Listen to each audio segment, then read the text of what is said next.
What is up, guys? It is time for the tip-off, the official start to the 3-hour block of NBA content here on the Awesemo YouTube channel and the show that sets the stage for tonight's NBA DFS and sports betting opportunities. I'm Chris Spags, filling in once again for the lovely and talented Kayla Knierim. Actually, I should have said I'm the lovely and talented Chris Spags, filling in for the lovely and talented Kayla Knierim, but I'm also joined by the slightly less lovely, slightly less talented Greg Ehrenberg. How you doing, Greg?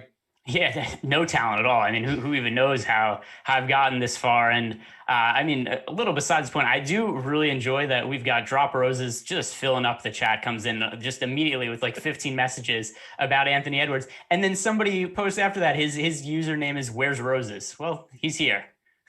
We got Drop Roses. I said yesterday in the Deeper Dive chat that Drop Roses was a late slate exclusive. I didn't realize he's just exclusive to shows that don't have Josh on them now, but shout out to Drop Roses. Shout out to the YouTube chat. Shout out to the premium Slack as well. And make sure if you are not a member right now, we don't have any special promos going quite as good as a Shamrock deal earlier in the week, but we still have all of our data at your fingertips at awesemo.com/join. Even the cheaper express packages on there get access to the premium Slack as well as grade forms of player projections and ownership projections. So lots of different tools on there, different packages and price points for all of you guys, no matter how much you're playing in DFS. So go to awesemo.com/join, check that stuff out now. And of course, we wouldn't have this show as well as a lot of the other content on the Awesemo YouTube channel if it weren't for our sponsor, No House Advantage, who's taking a different spin on daily fantasy sports by offering player prop contests across the NBA, MLB, NFL, and PGA for cash prizes. It's exclusively peer-to-peer fantasy sports platform, levels the playing field, makes it easier for you to win real cash compared to your traditional DFS sites. The best part is you can join for free today. Download the No House Advantage app today and use the promo code Awesemo to get a first match deposit of up to $20. If you put $20 in, you're getting $20 back right away. They've had some overlay on tournaments recently. They've had some nice contests, nice prize pools. So go to nohouseadvantage.com or download No House Advantage on the App Store and go play on there with the promo code Awesemo. We'll talk about some of our top picks for No House Advantage coming up in a little bit. But Greg, let's talk about last night's slate where Russell Westbrook broke everything for the most part. And I would say the other big surprise was Minnesota's victory over Phoenix, where Anthony Edwards went nuts. Karl-Anthony Towns had a fantastic day that personally I wasn't expecting at all. I think I said he was one of my fades of the day. My bad. Everything else, though, got completely right, Greg. So what are your bad beats? Did you get enough Westbrook? Did you get enough Timberwolves or really whatever else you needed to be profitable last night? No, nothing could help me last night. What I really should, especially because I had to pick my dad up from the airport yesterday. So show finished. I talked with Jordan and Eric for an extended period of time after the show ended. We hung out in the Zoom chat, and then I left to go pick up my dad and I didn't late swap, wasn't really paying attention to anything going on, and just probably shouldn't have played this late, but I wouldn't have done well anyway because I was pretty high on the Hawks guys, and it looks good in the early going. Trae Young had like 30 fantasy points in the first quarter. I left, and then basically didn't play in the second half because the Hawks just stomped the Thunder. So what I really needed was the Thunder to just not totally suck and the Hawks to be a little bit more competitive.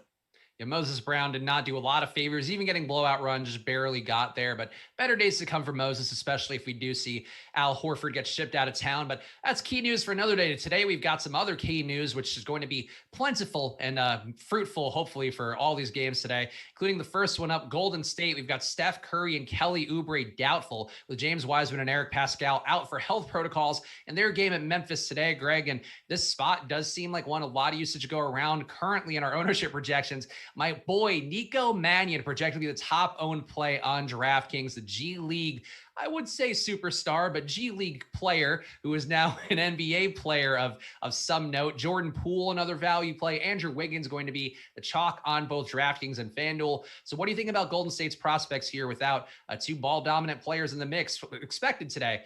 Doubtful as Steph Curry and Kelly Oubre are. I'd like to see a starting lineup for them. I mean, if we're just looking at the cheap guys, at least in terms of points per minute production, if he ends up in the starting lineup, I think Jordan Poole is the best cheaper play. Jordan Poole this year is playing 12.8 minutes per game and scoring 13.8 DraftKings points per game. So if he winds up in the starting lineup and plays somewhere around 30 minutes, I think he's a great value option. But Steve Kerr is not really like to go to Jordan Poole all that much. And the last time we saw Steph Curry out, Nico Mannion ended up drawing the start. That was the slate where Brad Wanamaker was expected to be uber chalk. And then Mannion ended up starting. People just didn't pivot off Brad Wanamaker anyway. Maybe even Brad Wanamaker comes back and ends up in the starting lineup. I have so little feel for who the best plays are on the Warriors on the cheap end. I'm going to let the starting lineups guide it because I really think any of Jordan Poole, Kent Bazemore, Nico Mannion, Juan Toscano-Anderson, Wanamaker, Damian Lee, even maybe Mulder. So many of these guys could potentially end up in the starting lineup, and I just don't know what to make of it until I see what that lineup is. Do you have any good read on who you think is starting? Because I have no clue. We were talking a little before the show, and I do think Poole picks up the start. I guess the one caveat could be that maybe Bazemore starts, because that has been something in the past where Oubre goes out, Bazemore can start. And that would, I think, change things a little bit around. But I think for me, I would guess Nico Mannion, Jordan Poole, Draymond Green, Wiggins, and then I guess Looney. That would be the starting five I expect. And Mannion, to me, I think I just want to put the flag in now. If you remember before the All-Star break, if you watched that late slate show that I had with your old pal Emac right before the games ended, Nico Mannion was a guy that I was so excited to see play, and he got there as value, but honestly could have had a better day. Didn't shoot that well there. But on the year, 0.96 fantasy points per minute. He did take Brad Wanamaker's spot in the rotation, as Greg was hinting at earlier. And I think in this spot, I feel like with Nico Mannion, he's the one I trust the most regardless, because you do need a lead ball handler, and he's clearly ahead of Wanamaker in the pecking order. But I agree, like if Poole starts, he looks good. If he comes off the bench, I will still probably get there. I just think Mannion, to me, relative to price on DraftKings, is going to be the safest play out of everybody. He's only 3,200. So here's one thing I think that take away from last game, and Steph Curry ended up getting hurt in that game. Kelly Oubre ended up finishing the game, but picked up an injury at some point. So Steph Curry leaving the game. Here is how the minutes shook out. Jordan Poole played 24 minutes that game. Mannion played 17. Damian Lee played 20. So I wouldn't be shocked if Damian Lee and Jordan Poole both ended up ahead of Mannion in the rotation. And Mannion's also uber chalk right now. I assume that's going to change based on whatever the starting lineup is, but it's a thing where I don't want to say that I love any one individual player a lot, because I just think whoever's in the starting lineup is going to be good value for the Warriors. And I have very little feel for who that's going to be.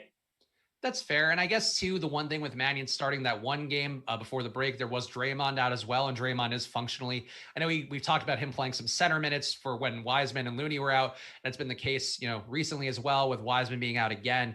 But he is functionally the point guard. So you don't need Mannion to start. I just think that they've shown an interest in giving him some run. And I think he's going to have better days shooting from the floor. So I do think Nico Mannion, to me, again, assuming he starts, I think that's a fair point. If he doesn't start and they just go with the Draymond and maybe start Poole over Mannion, then things could be a little bit more different and probably going to be more beneficial to Jordan Poole. But that's why you watch the Deeper Dive and Live Before Lock. Hopefully those guys will have a little more of an inkling as those shows go on today. Let's talk about some other key news. We got Rudy Gobert questionable at Toronto. And this one, Greg, to me just seems like if Rudy Gobert is out, you're probably going to get a lot of Derek Favors. And I don't really know what else you have, because there's no more Tony Bradley in tow for Utah. As we know, he's starting for Philadelphia with Joel Embiid out recently. But I feel like in this spot, I just think Favors is the only one who logically benefits, unless they really want to dust off Ersan Ilyasova and give him a ton of run, or Jarrell Brantley, who did play some center last year, power forward and center, different spots, but really didn't do much. Yeah, Jarrell Brantley, who I basically only know because he's on Top Shot. Like, if it wasn't like that's it, I think that isn't that how like a lot of us know who Jarrell Brantley is at this point. Like, other than Did you that, get a pack today, by the way? No, I didn't. My brother didn't. He got a Zion though, so that was everybody in the Awesemo Slack got a pack. Our El Negro Loco got a LeBron top 250 mints. I got nothing. I was 199,000. I couldn't have been further away from getting a pack, which I'm not going to be that tilted about. We're used to it with DFS and betting, but holy cow, that Top Shot game! For something I'm late to the party on, it's as tilting as anything out there. I would rather be, all right, so I've had a fringe number before where I actually just sit around all day to not get a pack. Like, I'd much rather be the later number. It's just kind of irrelevant at that point. But like, if somebody was messaging me on Twitter, and I don't even know who it is. I think he thinks I know who he is, but I don't know who it is. Sorry, dude, if you're watching the show. But he was telling me, he's like, I haven't gotten a pack yet, but I get closer every time. It's like, it's a random number generator. There is no thing where you're getting closer. It's not like 3 times from now you're going to get it. It's just randomly number generated. So essentially 190,000. It's the same as 60,000. It's no different. I just don't want to be on that fringe number where I have to wait all day to not get a pack. Yeah, I think that's fair. All right, back to Utah, though. And Jarrell Brantley, if you want to start there, or if you want to go to Derek Favors. Favors, to me, is the obvious one, though. Yeah, so I don't think that Rudy Gobert is going to play today. Tail end of a back-to-back for the Jazz. And, I mean, we saw them yesterday. They sat Conley out against the Wizards. And even though they lost that game, it was a game I think they closed as like 12.5-point favorites. And then today, playing against Toronto, once again, Utah is favored, not massively, but they're favored by 4 points. And I tend to think they're just going to rest Gobert. They're still first in the Western Conference, and I think they're going to try to keep guys healthy for the postseason. So my gut feeling is that Gobert sits today. Derek Favors draws the start and becomes one of the best value plays on both FanDuel and DraftKings. So that's at least how I'm looking at the situation right now. It favors also 3,200 on DraftKings, 1.04 fantasy points per minute on the year. I would agree. I think that Derek Favors becomes probably one of the best value plays on the slate, maybe the best, depending upon how that Warriors starting lineup looks. So one news item to keep an eye out for sure. Another one today, and this one I don't think has a ton of machinations, but I think speaks overall to a trend for Miami. But Trevor Ariza is going to be debuting for Miami after it was unclear he was ever going to play basketball again with him, attending to some family issues over custody of his kids, which is why he missed the bubble and all that too. Now he's back though, got traded. He's playing Indiana tonight. And I feel like the thing for me with this, Greg, is that Miami's just so overcrowded now that on a projection basis, I really don't know how you're getting to any of these guys. I mean, you could still take your tournament flyers on Jimmy Butler, on Bam Adebayo, but it's getting more and more crowded, I feel like, for all these roles out there that, Miami's just going to put bodies, a lot of positionless basketball. But Trevor Ariza being in the mix, not a high usage guy, but I think just makes things a little more crowded in a way that I'm uncomfortable with. Yeah, and even more importantly, Udonis Haslem is out because he's in the health and safety protocol. Just make him so old. Just make him an assistant coach at this point in time. Like, do you really have to put him in for like game 82? You have to play Udonis Haslem 5 minutes. Like that's the only way he's ever seen the court at this point. But I guess he is some value to the locker room. That's what I said. I'll just make him an assistant coach. I agree with you though. If we're just looking at these Heat guys and their prices, particularly Jimmy Butler, who's at 10-6 on FanDuel, all the way up to 9,600 on DraftKings. If you tell me 2 weeks from now, is Jimmy Butler going to be more expensive, less expensive, or the same going forward? Like the answer has to be less expensive.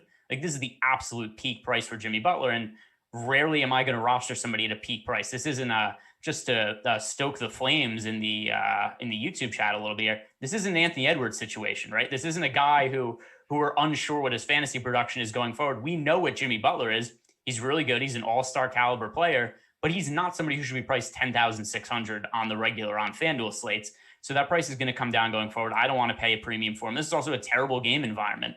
215.5 total. That is the third lowest on the slate. The only ones lower are Detroit, Houston, and San Antonio versus the Cavaliers. So just considering the slow pace of play and where the price is at for some of these guys, the only player on the Heat at all that I have mild interest in is Bam Adebayo because his price has actually come down a little bit.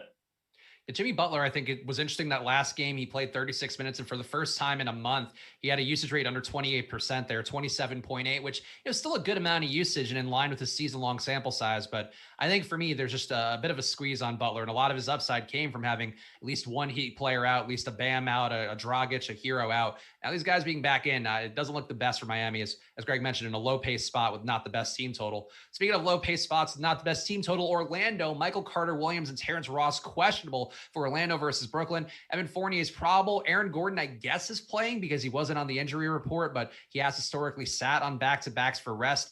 And Greg, yesterday we had a lot of question marks with Orlando. Chase Randall ended up starting and ended up mostly being bad chalk, which thankfully I was a Frank Ntilikina boy yesterday. He got there, but stupid Chase and Randall did not. And how are you feeling about the Magic here? And I guess, how do you plan for these contingencies that I assume we'll know early enough that you could just probably swap during the Live Before Lock show?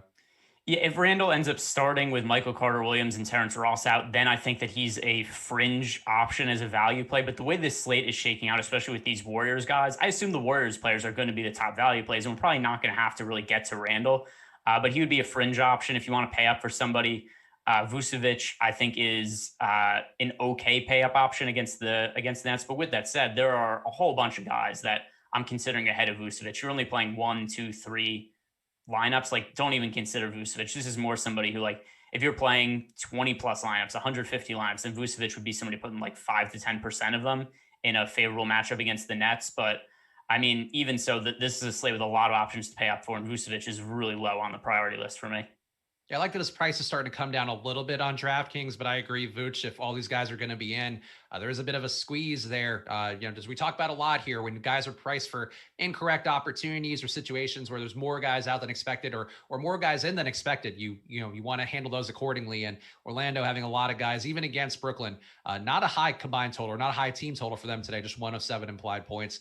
Another injury news or key news item, DeMar DeRozan returning after missing a few games due to his passing of his father. He's available tonight for San Antonio at Cleveland.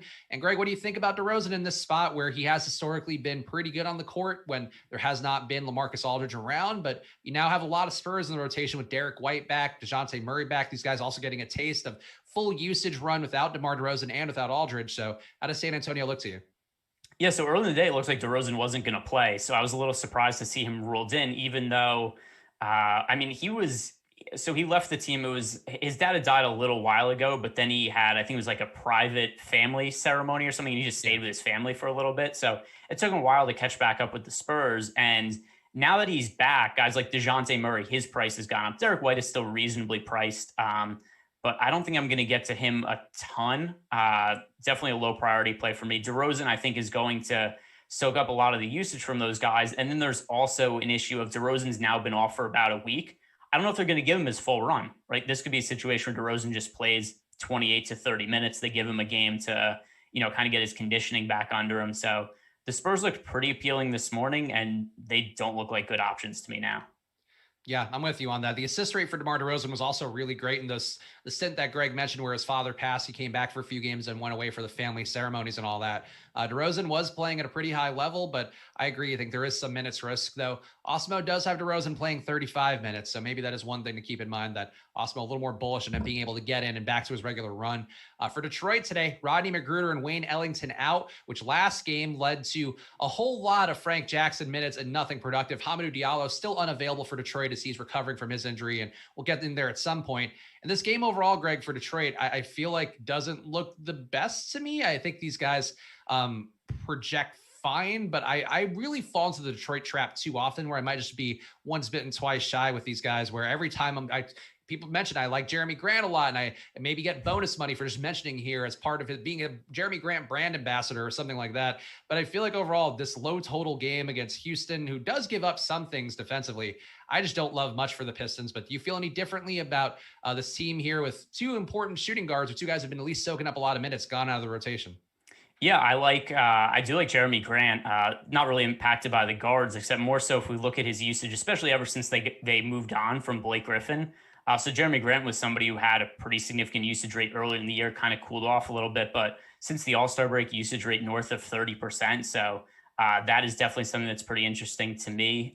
Whether it makes the shots or not ends up being a little hit or miss on a night-to-night basis. But I mean, Houston's not really slowing anybody down. I know the pace of play isn't expected to be super high in this spot, but still, the Rockets, they've lost now 18 games in a row. They're not really defending anybody well. It's actually funny that this is how low people think of the Pistons. The Rockets are on an 18-game losing streak, and they're favored against the Pistons tonight. Like, I can't imagine there's ever been a team on a longer losing streak that was favored in a game. Like, that seems almost impossible to happen without some kind of crazy rest situation. There's a lot of chalk right now on the Pistons, and I don't really agree with it. I know we got your guy, Frank Jackson. Like, he looks like he's going to be a part of the rotation now, playing a decent amount of minutes. Dennis Smith Jr. has been out, and now he's expected to play tonight. So I expect he's probably going to play somewhere in the neighborhood of 18 to 22 minutes. Like, people are getting to Josh Jackson at a decent amount, but we've got Dennis Smith Jr. returning to the rotation. And last game, Josh Jackson played really well on a per minute basis, but he only played 23 and a half minutes. And I can't expect him to play more than that now that Dennis Smith Jr. is back. And I don't want to play Josh Jackson if he's only going to get 22 or 23 minutes. So, I mean, for me, on the whole, I like Jeremy Grant. And then I don't think there's anybody else on the Pistons worth being overweight to. What do you make of Saddiq Bey real fast? Just because that game he had last time out, I don't get. And I know he's historically, and I know this because I play so much Jeremy Grant, that whenever, and also honestly played too much Saddiq Bey at points, that whenever Grant has a bad day, it does seem like Bey has at least a better probability of an outlier day. And today, Bey is going to be one of the chalkiest plays around. So I'm just curious your thoughts of, Bey is going to be over 20% owned. Feels lofty, but I could get it with a projection basis. I'm just hoping he's a guy I move away from, but I don't know if you feel any differently. So he's made 21 starts this year. He's scored over 30 fantasy points in 5 of them. In general, his floor has been much lower than his ceiling has been high. We just happen to have seen his best game 2 days ago. And so I think a lot of people are looking and be like, oh my God, look, people who won GPPs played Saddiq Bey at 1% last slate. Therefore, I want to go to him. But I mean, if you look at the box score from that game, he only had an 18% usage rate. He just made almost all the shots he took. So he scored 28 points on an 18% usage rate. That's not repeatable. He ended up making 6 threes. He had 12 rebounds. He had a couple defensive stats. Saddiq Bey is a fine prospect, but I think that people are just buying so high on him now. His box scores before that game, these were all starts also. 11 fantasy points, 27, 19, 26, 15, 17.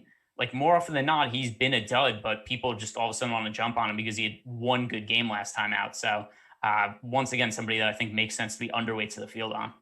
Yeah, decent projection from Awesemo too, 27.5 DK points expected for him. So I get why he's going to come up, though. I agree with Greg. I'm going to probably try to get away a little bit more just because I don't find it the most viable either, though his rates in that game were in line with what a season-long rates are. It's just a matter of what Greg said there. He just shot the lights out in a way that's probably unsustainable.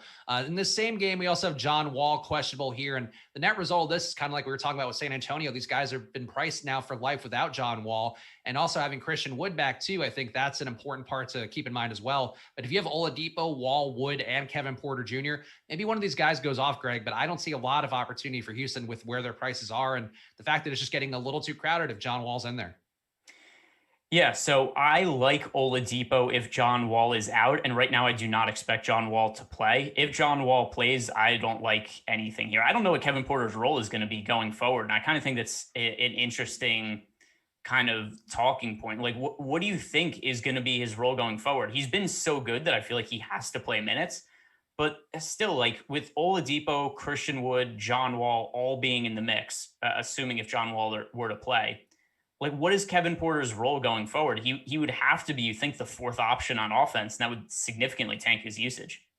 Kevin Porter's role going forward is Eric Gordon, I think, basically. So which is fine. And I think we've seen that have tournament upside before, but you're basically seeing the same, rotating 3-man crew that, weirdly, even though it's different coaches with D'Antoni last year and Steven Silas this year, but you're basically seeing the same thing where like last year was Westbrook, Harden, and then Gordon. And this year it's Oladipo, Wall, and Gordon. And they're just kind of rotating 2 primary ball handlers at any time. I think the main thing for me is like Sterling Brown, David Nwaba, who's probably not playing. I think he actually is out. These guys are completely useless now, but I think Porter and Wall and Oladipo, they probably all individually have some sort of ceiling, but projection wise, I just don't know how you would get there. Like I have Porter Jr. on DraftKings being a 3.5x value today because there just isn't so much to go around now if you're going to have Wall in there.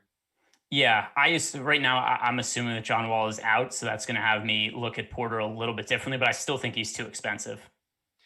All right, guys, hit that like button now too here. We got about 40 minutes left in the show, so make sure you're hitting that like button a bunch before we have the deeper dive and live before lock coming up after us. And I have something in my throat here. I don't know.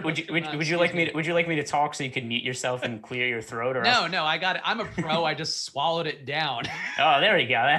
There's a guy who's been around the block before. Oh God, but insert your pause comments wherever you need to in the premium Slack or YouTube. But it's time for the one-on-one. And the question, as always, in these battles between stars, which player would we rather have in NBA DFS or prop bets tonight? And the first one up here is going to be Jason Tatum and De'Aaron Fox, who are scoring off tonight as 2 comparably priced plays at different positions. So Greg, I'll ask you, who would you rather pay up for more in this one-on-one with Tatum and Fox? So for me, it's Tatum, and in the same game playing against each other, second highest total on the slate now, Minnesota Phoenix at 232.5. Then we have Sacramento Boston at 232. It's kind of funny though, because even though there's supposed to be so many points scored in this game, I find it hard to really like anybody from the Kings side all that much. Like if I had to roster one guy from the Kings, it would be De'Aaron Fox, but there is no rule in DFS that I have to roster one guy from the Kings. So I'm going to be looking elsewhere. But I think that on the Boston side of the game, there are a handful of good plays, and Jason Tatum being one of the guys that stands out the most, particularly on DraftKings. On FanDuel, I think Jaylen Brown is the best play of the bunch. And then also if we want to look at Marcus Smart, depending how many minutes we're expecting from him now that the minutes restriction is starting to come up, I think that he is underpriced on both FanDuel and DraftKings. So I just kind of talk about the Celtics as a whole, but Jason Tatum over De'Aaron Fox.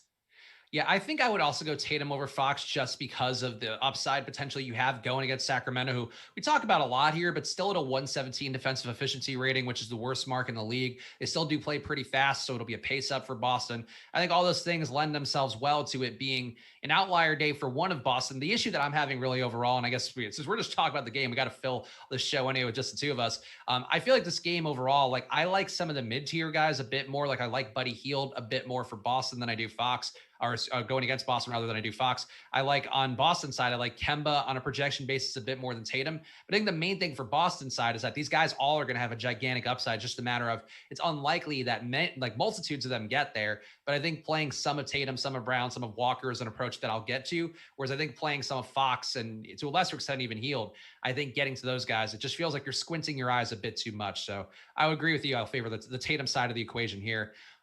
Let's go to our next one-on-one where we have James Harden, whose price is up. Nikola Vucevic, though, his price is trending downwards as the Magic get closer to a healthy roster. So, Greg, back to you. Which high-price play appeals to you more in this one-on-one, Harden or Vooch?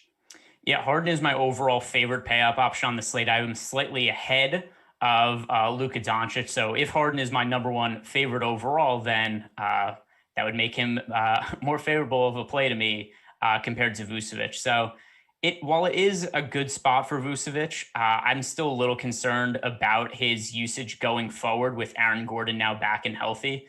So Vucevic in the two games that we've recently seen with Aaron Gordon back, he's used rate of 32% and 27%. Still sizable numbers, but a little bit lower than what we've generally seen from him on the year. And I always mention that I like historical pricing as kind of a benchmark for what is a fair price for Vucevic. And if we go back to earlier in the year when Aaron Gordon was playing full minutes, Vucevic was a guy who was priced in the 8,000 range on both FanDuel and DraftKings. That was maybe a little bit too low for Vucevic, but I don't think where he's at right now is proper either. I think he should be somebody who's kind of in the high 8K to low 9K range, just based on the historical production we've seen from him. Yeah, I think Vooch is kind of like Sabonis, where he should be priced in the same range there. And honestly, probably a bit overpriced like Sabonis is right now with LeVert coming in, taking some more possessions away. So Vooch, I think if Gordon somehow ends up getting ruled out for rest, which, doesn't seem likely now, I guess, given that he wasn't on any of the injury reports so far. But if it does pop up last minute, that would change things. I think one of Fournier or Ross being out too, or I guess Fournier is probable, but one of Ross or Carter Williams even maybe, one of those guys being out could bump Vooch enough here. But I agree with you. Harden to me looks like a fantastic play on the slate. And I know people yesterday talked themselves out of playing Julius Randle against Orlando, even though it was a really good situation for him with, the Knicks point guards being out, all the opportunity. Randle had a massive assist day yesterday, but I think the pace down spot wouldn't scare me at all for Brooklyn. I feel like Harden at his price point, fantastic projection on him to me. Definitely not a lock play like he would be if Kyrie were out again, but still a play you're probably going to want to get to more than not. In the field, 20% ownership on DK, it just seems too low. Our last one-on-one here, we got Andrew Wiggins, who seems like he should be the highest usage player for Golden State, with Steph Curry, Kelly Oubre, James Wiseman, and Eric Pascal all expected out versus Memphis, while Draymond Green will likely not shoot a lot, but still could dominate the offense as usual. Who do you want more in this one-on-one, Greg, Wiggins or Draymond? For me, it's Wiggins. So something Josh and I talked about earlier on the strategy show, like I think Draymond marginally benefits from Kelly Oubre and Steph Curry being out, but it's not like Draymond's all of a sudden going to be a 30% usage guy. And there's even a case made this is going to hurt his assist rate, because it's not like he's going to be kicking the ball out to Nico Mannion, and Mannion's going to be knocking down threes at the same rate as Steph Curry. So it could be a little harder for Draymond Green to rack up assists with this starting lineup that's going to be around him. One thing he's going to have going for him is if this game's competitive, we're probably going to see something like 38 to 40 minutes out of Draymond Green. But the reason I lean towards Wiggins is just because if you're trying to figure out the starting lineup and what the usage is going to be for these guys, Wiggins, I would assume, leads the starting lineup in usage rate today. And that's really what's going to be getting me to him. We've seen him in the past be somebody who's pretty aggressive with usage and scoring, especially on bad teams, which is basically what the Warriors have going for tonight. And I think that he probably could have a usage rate somewhere around 30%. Draymond Green, I don't expect to take that many shots. So I don't know how much he benefits. Do you feel differently? Like, I'm still going to get exposure to Draymond Green just because of what his price point is. Like, he was somebody I thought was a fine play, even with guys like Curry and Oubre in. But Wiggins, how much usage do you think he's going to have for this slate? So for the small sample size, without all the guys are going to be out today, and it was like literally under 100 minutes without all those guys, Wiggins had 30% usage. So I agree, like that could be the benchmark.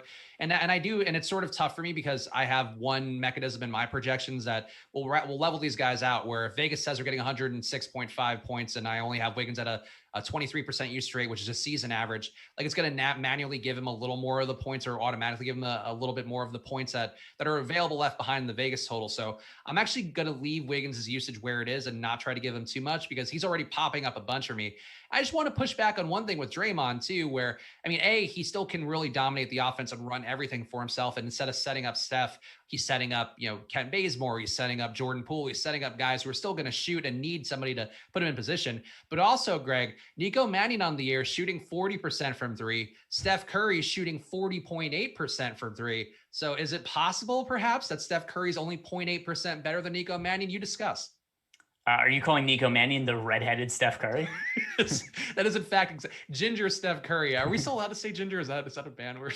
Nah, I think we're still good. Like, because I mean, maybe after like that South Park episode, it's a little looked down upon, but in general, I think that's I don't think you're punching down there. I think that's I'm that's pro acceptable. Ginge. I've always been team redhead, Okay. even though All I'm right. about as far as could possibly be from a pigment and a hair color standpoint. But I support Nico, and I think overall there's still guys here who could knock down shots. And Bazemore in particular is one guy we talked about on one of the late slate shows earlier, where he's been really better this year than people may realize. Been looking more like the Kent Bazemore who got paid rather than the Kent Bazemore who played terribly after he got paid. I think that there's a lot of room here for production, but I agree with you. Draymond on a projection basis, like he's the weakest out of them. That said, like, would it shock you if Draymond had the highest ceiling? I think that's sort of my fear of not playing a lot of Draymond, or at least even a good amount of Draymond along with the field. I don't think there's a single player who the Warriors will start tonight that is not a viable play, though. Like, I think all 5 of them I'm going to have at least, I'll say 5 to 10% exposure to. And Wiggins being the number one priority, and then maybe like Jordan Poole if he starts also. But yeah, I mean, Wiggins is my answer. Wiggins versus Draymond Green. I just don't buy that Draymond gets a massive boost with those guys out just because just traditionally not a high usage player. All right, we got another plug here for you guys because you may not be aware about the Awesemo podcast network. You know about the YouTube channel. Obviously, you're on it right now. So it'd be baffling if you didn't understand. Go check out the podcast as well at awesemo.com/podcast. Pretty much all the shows besides this stream and the tip off are on the podcast network every day. And if you leave a 5-star review on one of our podcasts with your Twitter handle or email address, you'll be eligible to win a free week of Awesemo Plus Platinum. So no promo codes or even money needed. You just have to leave a little iTunes, Apple Podcast review and get in the mix there. So go to go to awesemo.com/podcast or go to Apple Podcasts and find them. And then one winner will be awarded every Friday, and all reviews are eligible to win for up to a year. So pretty easy way to get yourself some winnings in. So go ahead, go to awesemo.com/podcast now. But it's time to do our little no house advantage prop or not. And Greg, I know you don't normally watch shows you're not involved in because you're an uncurtailed egomaniac is really what I would say. But have you caught that Ben is on an unbelievable heater for our prop bets where he's been 7-0 now? Yesterday got RJ Barrett right on the under on 1.53 pointers, which got me a little tilted because I pushed back on Ben yesterday. But do you have any tricks to bring to the table here now that Ben is on a heater every time he's on the show? I feel like I need something to promote. I did bet on Florida for the NCAA tournament earlier today.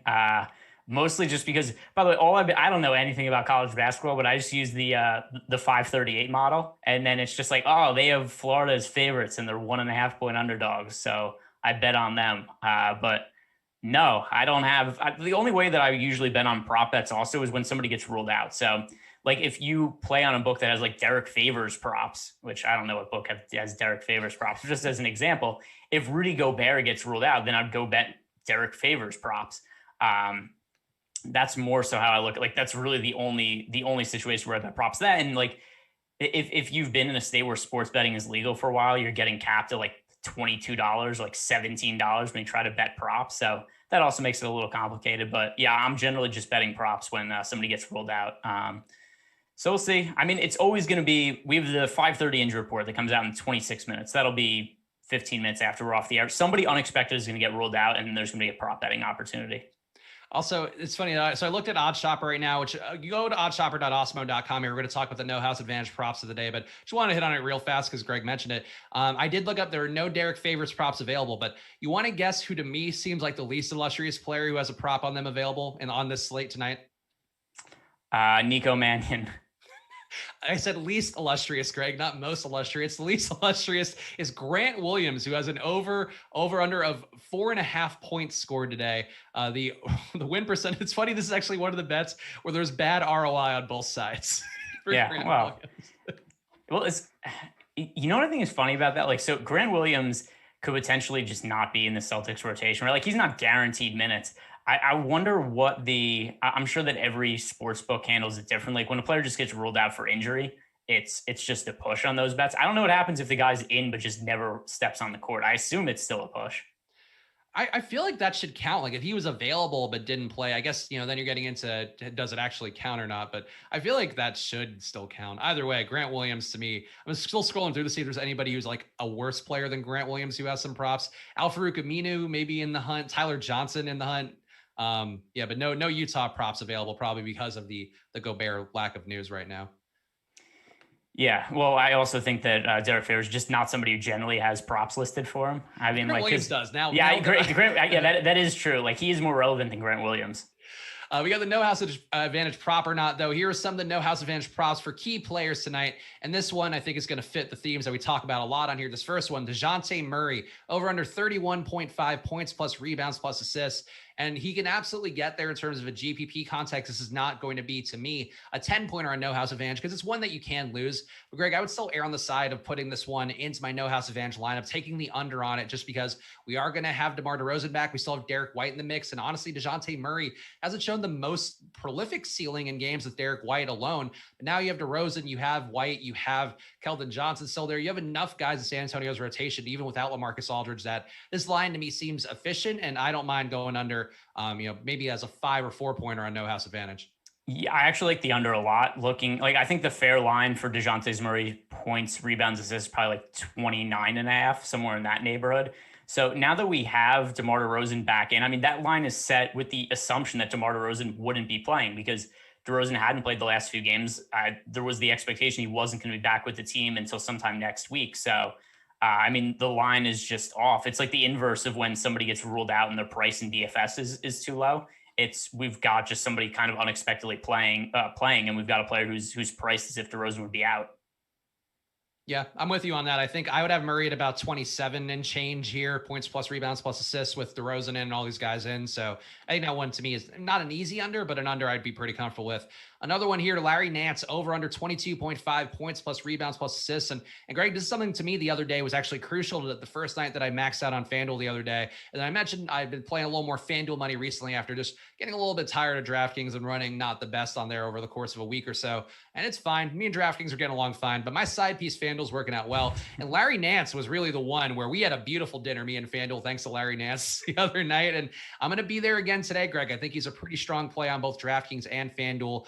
I think I would take the over on this one. I have some concerns because it is getting a little crowded for Cleveland too, like we talked about so many of these other teams, but I think Nance does enough in every category here that I'm not trusting him to get there with points or rebounds or assists, but I think doing a little bit of everything here seems like it would be what's in tow for Larry. So I'd take the over. Yeah, I'm going to agree with you that he doesn't get to the 22.5 just based on assists. But yeah, all three of them added together, Larry Nance, I think pretty strong. That was a bold prediction you made there. But yeah, I love Nance again for this slate. I don't understand why he isn't just the stone cold chalk at FanDuel for his price and position. Like, he's played the last 2 games a ridiculous amount of minutes. There's no reason to think that's going to change because Kevin Love remains out. Last 2 games, 38 minutes and 37 minutes for Larry Nance. I didn't give him 37 minutes again, but he could very well play 30. Like, I don't think there's a good reason to not think he plays at least, 34 plus minutes. So Larry Nance is once again one of the best DFS options really everywhere because I think everybody's too low on him for everything. Yeah, I agree. On the year, his fantasy points per minute only 0.83, though. At his price point, if he's going to get the 34 minutes that Awesemo has him at, I think that looks pretty good. So just DFS-wise, he looks good for the prop bets as well. I would have him over that mark with his projection. I have him for 9 points. Actually, no. Yeah, I have him 9 boards, 13 points, and 4 assists. So just a bit shy of 22 assists, Greg, but we'll get there one of these days for Larry Nance. Next one up here, no house advantage, Jimmy Butler, a guy we talked about earlier, over under 39.5 points plus rebounds plus assists. And I think based on what we talked about earlier, you may be able to guess where we're going to go here. This one to me, Greg, screams under. I just think that it's not the spot for Butler in a pace down situation. I normally don't mind half court Jimmy Butler, but I think if I'm going to be fading him on DFS sites, I guess maybe if I'm not getting any on DFS sites, maybe then you take the over in hopes that you get different on no house advantage. But just on a pure projection basis, I just don't see how Butler gets there with all these guys available and potentially Trevor Ariza taking a few more minutes off the table too. So here's something funny about that. On FanDuel, like Jimmy Butler is a comparable price to somebody like Luka Doncic. But if you go to sportsbooks and you look at the points plus rebounds plus assists prop for Luka compared to Butler, like they're miles apart. So that's something else that I would look at as an indication of Jimmy Butler is way, way too highly priced. 39.5, I think that's a much more reasonable projection than his 10,600 price tag on FanDuel. But even so, I like the under on the 39.5. That's still pretty high. So they're just some of the props you could take today at No House Advantage. And we do have the projections on the site, which I'm sure I'll be getting an update soon. So make sure you go play at nohouseadvantage.com or download No House Advantage in the App Store. And again, it's the daily fantasy sports, a spin that's completely different by making it all about prop contests. It's still the same format. You're competing against your peers, not the house. That's why it's called No House Advantage. So go to nohouseadvantage.com or download No House Advantage in the App Store and use the promo code Awesemo when you sign up to get a deposit bonus of up to $20, and they will match that instantly. So you deposit 20, you get 20 back. Simple as that. So go to nohouseadvantage.com or download it in the App Store, and go check it out for yourself. Build your bankroll, all that stuff on there, and check out some of the tournaments they've had, which have had some overlay recently. Not every night though. They do have a little bit of smaller tournaments than some of the other people that we advertise on this show, but make sure you are checking them out there and play on there. If you want to fade a guy and you want to really dig your heels in on a play that you don't like, No House Advantage is a great place to do it. So go over there now. Speaking of, we got our next segment, the DFS Hedge, but guys, again, smash that like button now. We still have a couple hours more of content coming up on the channel, including the deeper dive and live before lock. Later today, we also have the late slate show. So lots of things for all your NBA needs. So make sure you are hitting that like button and subscribing and hitting the notification bell too, so you'll know whenever we have new content go live. Greg, DFS wise, how would you hedge your daily fantasy lineups today with any sort of bet, whether it be a prop bet, a straight bet, a money line bet, whatever you want to call it here? What would you want to do today to try to hedge some of the DFS ownership you're expecting yourself to get? I should have looked at the run sheet ahead of time and told you I think this is a stupid question. It's just not something I do. Like I don't hedge my DFS lineups with anything. Like if they suck early in the day, I'll take out some chalky players and play less chalky players. But I'm not like looking at my lineups and feel like, oh no, I have 60% Harden, I should go bet the under on his points, rebounds, assist prop. So don't go do that. I respect you not even remotely leaning into the bit. Oh, no, not at all. I would say for me, one that jumps to mind, and for some of us, Greg, I can't legally bet in California either, and I'm past my Bitcoin betting days because honestly, that was fucking stupid. I wasted even more money betting than you normally would, playing on Nitrogen Sports or whatever those sites were. But I feel like for me, the one thing that I would consider taking to try to hedge my thoughts that Golden State is going to have some degree of success tonight, or at least competency tonight, is just taking the spread for Memphis. They're an 8-point favorite at home. Memphis has shown the ability to pull away from teams, to put a beat down on teams when they have to. They're so deep. I think to me, that's the one where if you want to pay Nico or play Nico Mannion and not have to pay for it, just put whatever your DFS money is on Memphis covering today. And I think that to me is the one hedge I would make. And Greg, the concept of a hedge. So does that sound like something theoretically you would consider, even though you don't normally do it in your DFS process, perhaps? Listen, as you know, I'm no improv professional, so I'm not even going to yes and this. I'm just going to keep it with the no. This is just inside jokes on top of inside jokes. But no, I don't think this is a good way to go about building DFS lineups or betting. Is to just go place bets that hedge against what you play in your DFS lineups. Because just think about it in theory, right? You go build your DFS lineup generally based on these are the players I expect to succeed for the night. So it's just negative EV to then go, well, now I'm going to go bet against them to try to mitigate losses or something. Like there are situations to hedge. Like let's say you built an NCAA bracket. Maybe you're in the DraftKings where it's $1 million to first in the NCAA bracket, and you've Gonzaga versus Illinois in the finals, and it's you win $1 million if Gonzaga wins, and you probably win nothing if Illinois wins. That's the situation you hedge in. You don't hedge because it might swing a couple $100 of DFS action. Well, I don't know, Greg. I feel differently here, but I think, that's the fun of this show is you have two different sides of the coin, and that's one way to differentiate yourself. But either way, what you should be doing, because maybe there's some bets that don't make sense. Maybe there's some bets that make more sense when you go to oddshopper.awesemo.com. You see the ROI percentage, you see the win percentage tools on there. So go check that out. They come straight from Alex Awesemo's Baker's projections every single night, and he's the best in the business for a reason. So it's going to be a big additive here. And a lot of people wanted to see it on OddsShopper. Now it's there. So go check it out. It's honestly should be a part of your process, even if you're not betting every day. But now is the time for a segment we all know and love. It was honestly pretty close. Like we were like a split second away. I'll take it. Good dog, bad dog, where we know in real life, there's no such thing as a bad dog, but in betting in DFS, there are lots of underdogs who may have no chance in their game. So who is a good dog to target tonight? Greg, let's start there. Give me your good dog. Aren't we out of time? Are we? Oh, we are? Oh, good. Well, give me your good dog and close it out. All right. So I was just looking at the time. I was like, oh, I think we're over here. You know, honestly, I definitely brain farted. I was like, oh, we got to stretch here because we have 15 more minutes. But no, it was the opposite. I was actually I was ranting on the hedge thing, and I was thinking like, oh, this is perfect. This is going to take us right to the close. And I was like, then we go to Spags. Spags a great host. He knows what he's doing. He'll close the show out. And then you're like, oh, we got new topics and. We got to hit all the rest of no. Just give me your good dog. Let's close it out with the good dog, and then yield to the deeper dive with Alex and Adam coming up next.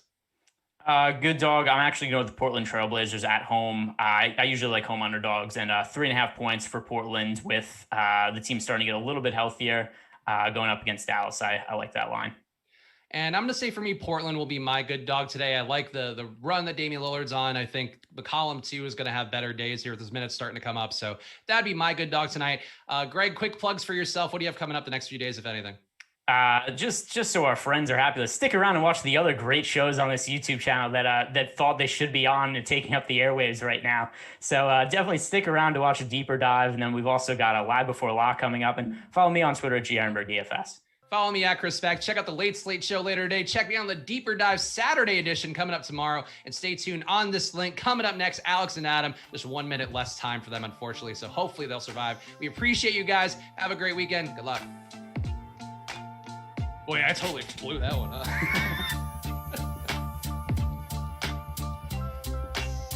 Just love doing the show so much. That's the issue. So, sorry about that, guys. You're good. All right. Have a good show. Have a good weekend, everyone. Later, guys. I guess.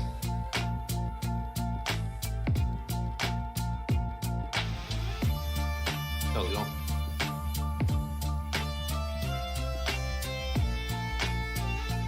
I thought Alex was Tyler with the hat.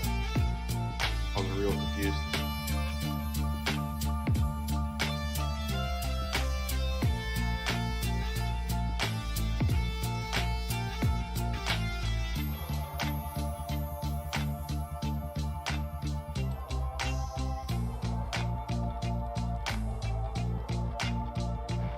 Oh, dang. Ohio State's down 1 now. Can we delay the opening of the show?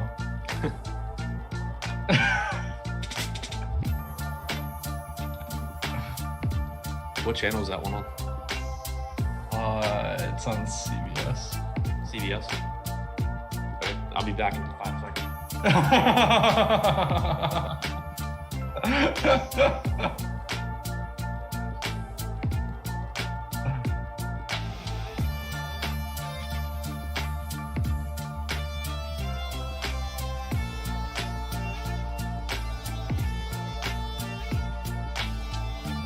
Oh, yeah. They need a 3 now. What's CBS? Yeah.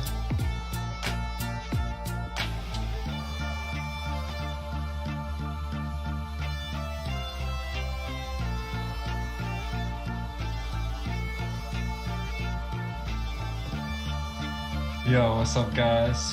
Welcome to the Awesemo.com NBA Deeper Dive special March Madness edition, where we grieve the loss of all of our brackets, where we picked Ohio State to win in the first round. You'd think these 2 versus 15 matchups would be pretty safe, but it's over. Anyway. A good thing we have some NBA basketball tonight to chase with. So I could got be a wrong. nice little slate today. 10 gamer. Got a sponsor, SuperDraft, we're gonna talk about, and joined today by Adam ShipMyMoney Scherer. Adam, how you doing, man? I'm good. I was gonna say I think either Ben or Matt had picked Oral Roberts as like their upset or something. I could be wrong, but I was looking through their stuff earlier. I think one of them got it. But yeah, crazy game there. A fun day of sports, obviously, and now we get 10 basketball games. 10 more, yeah. 26 basketball games today. I mean, what more could you ask for? So this one will be pretty fun. Let's talk about last night real quick. Man, it seems like so long ago with all the NBA DFS going on, but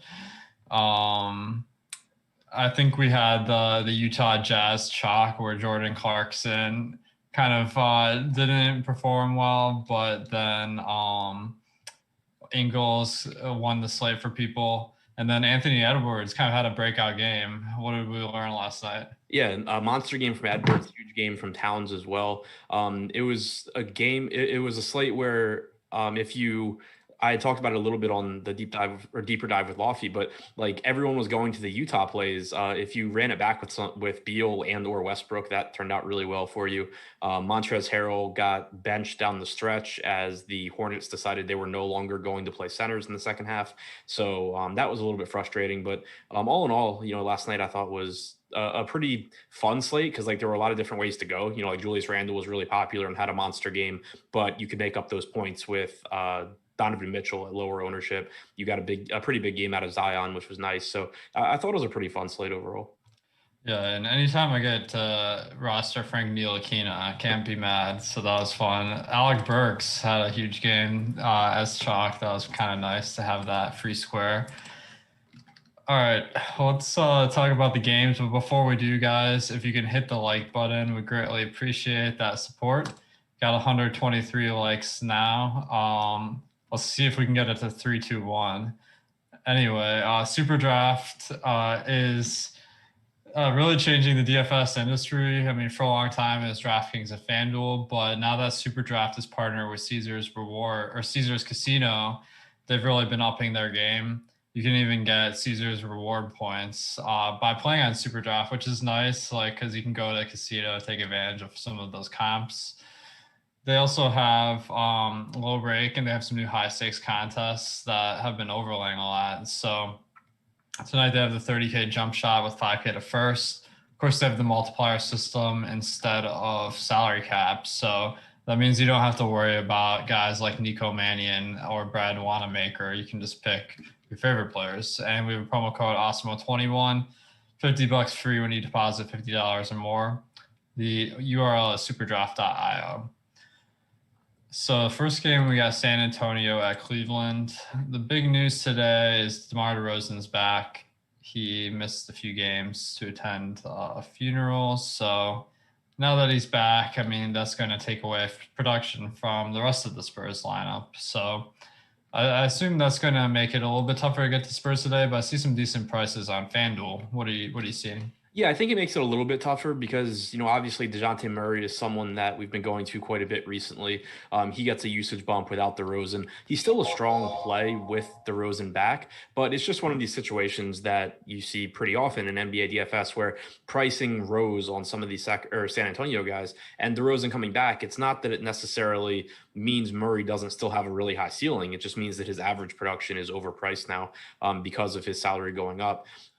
One spot from San Antonio that I do still think is interesting, even with DeRozan back, is Derek White. We saw White start and play 33 minutes last game, and he was someone that, if you just looked at his game logs, it seemed like he was typically playing 25, 26 minutes, but he had been kind of just stuck in a stretch of either getting in foul trouble or the game being a blowout. And if you looked at his actual rotations, it seemed like he was going to play 30 plus minutes in competitive games. We got that last game. I'm assuming he stays in the starting lineup and that DeRozan replaces Lonnie Walker, in which case I think you still see around 30 minutes from Derek White here. Only 4,800 on FanDuel, 5,500 on DraftKings, and he's around the fantasy point per minute player going back to last year, even with DeMar DeRozan in the lineup. So I still think he's reasonably priced. I agree. I think Derek White is intriguing, especially on FanDuel, as you pointed out. Now they have other talented youngsters on the new Spurs this year. So two guys that may be worth considering are Keldon Johnson and Murray. Murray, I feel like, is impacted a lot by DeRozan coming back, but his price tag hasn't gone up too much. Do you see him as a contrarian play tonight? Yeah, I mean, I think he's still fine in tournaments because he is someone that rebounds well for a guard. He obviously is capable of scoring. He can pick up some steals. He's still someone that's capable of going out and getting, 40 plus fantasy points at $7,300. It's just that I think he'd obviously be a better play if DeRozan were out. Fair enough. And the other guy I'm looking at here is Jakob Pirtle.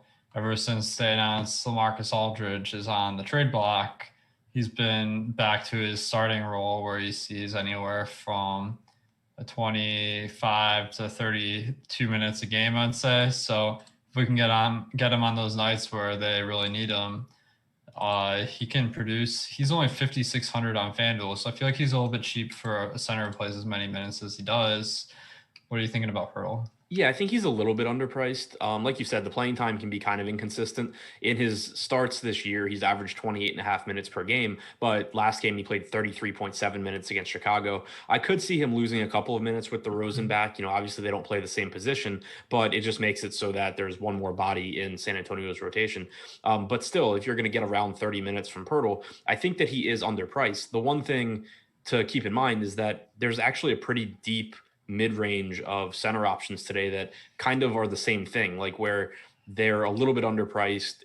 Their playing time is somewhat volatile. Some of them produce at a higher per minute rate than Pirtle, but they'll probably play a couple minutes less. There's just kind of a whole grouping of guys that I think look very similar amongst those mid-range center options. Definitely. It's always a little bit tougher to get to the centers on FanDuel because you only get one. So on the other side of this game, Kevin Love and Taurean Prince remain out for the Cavs. But one guy that's been back to form has been Laurie Nance. He's played enormous minutes in the last two games, about 36 to 37 in each.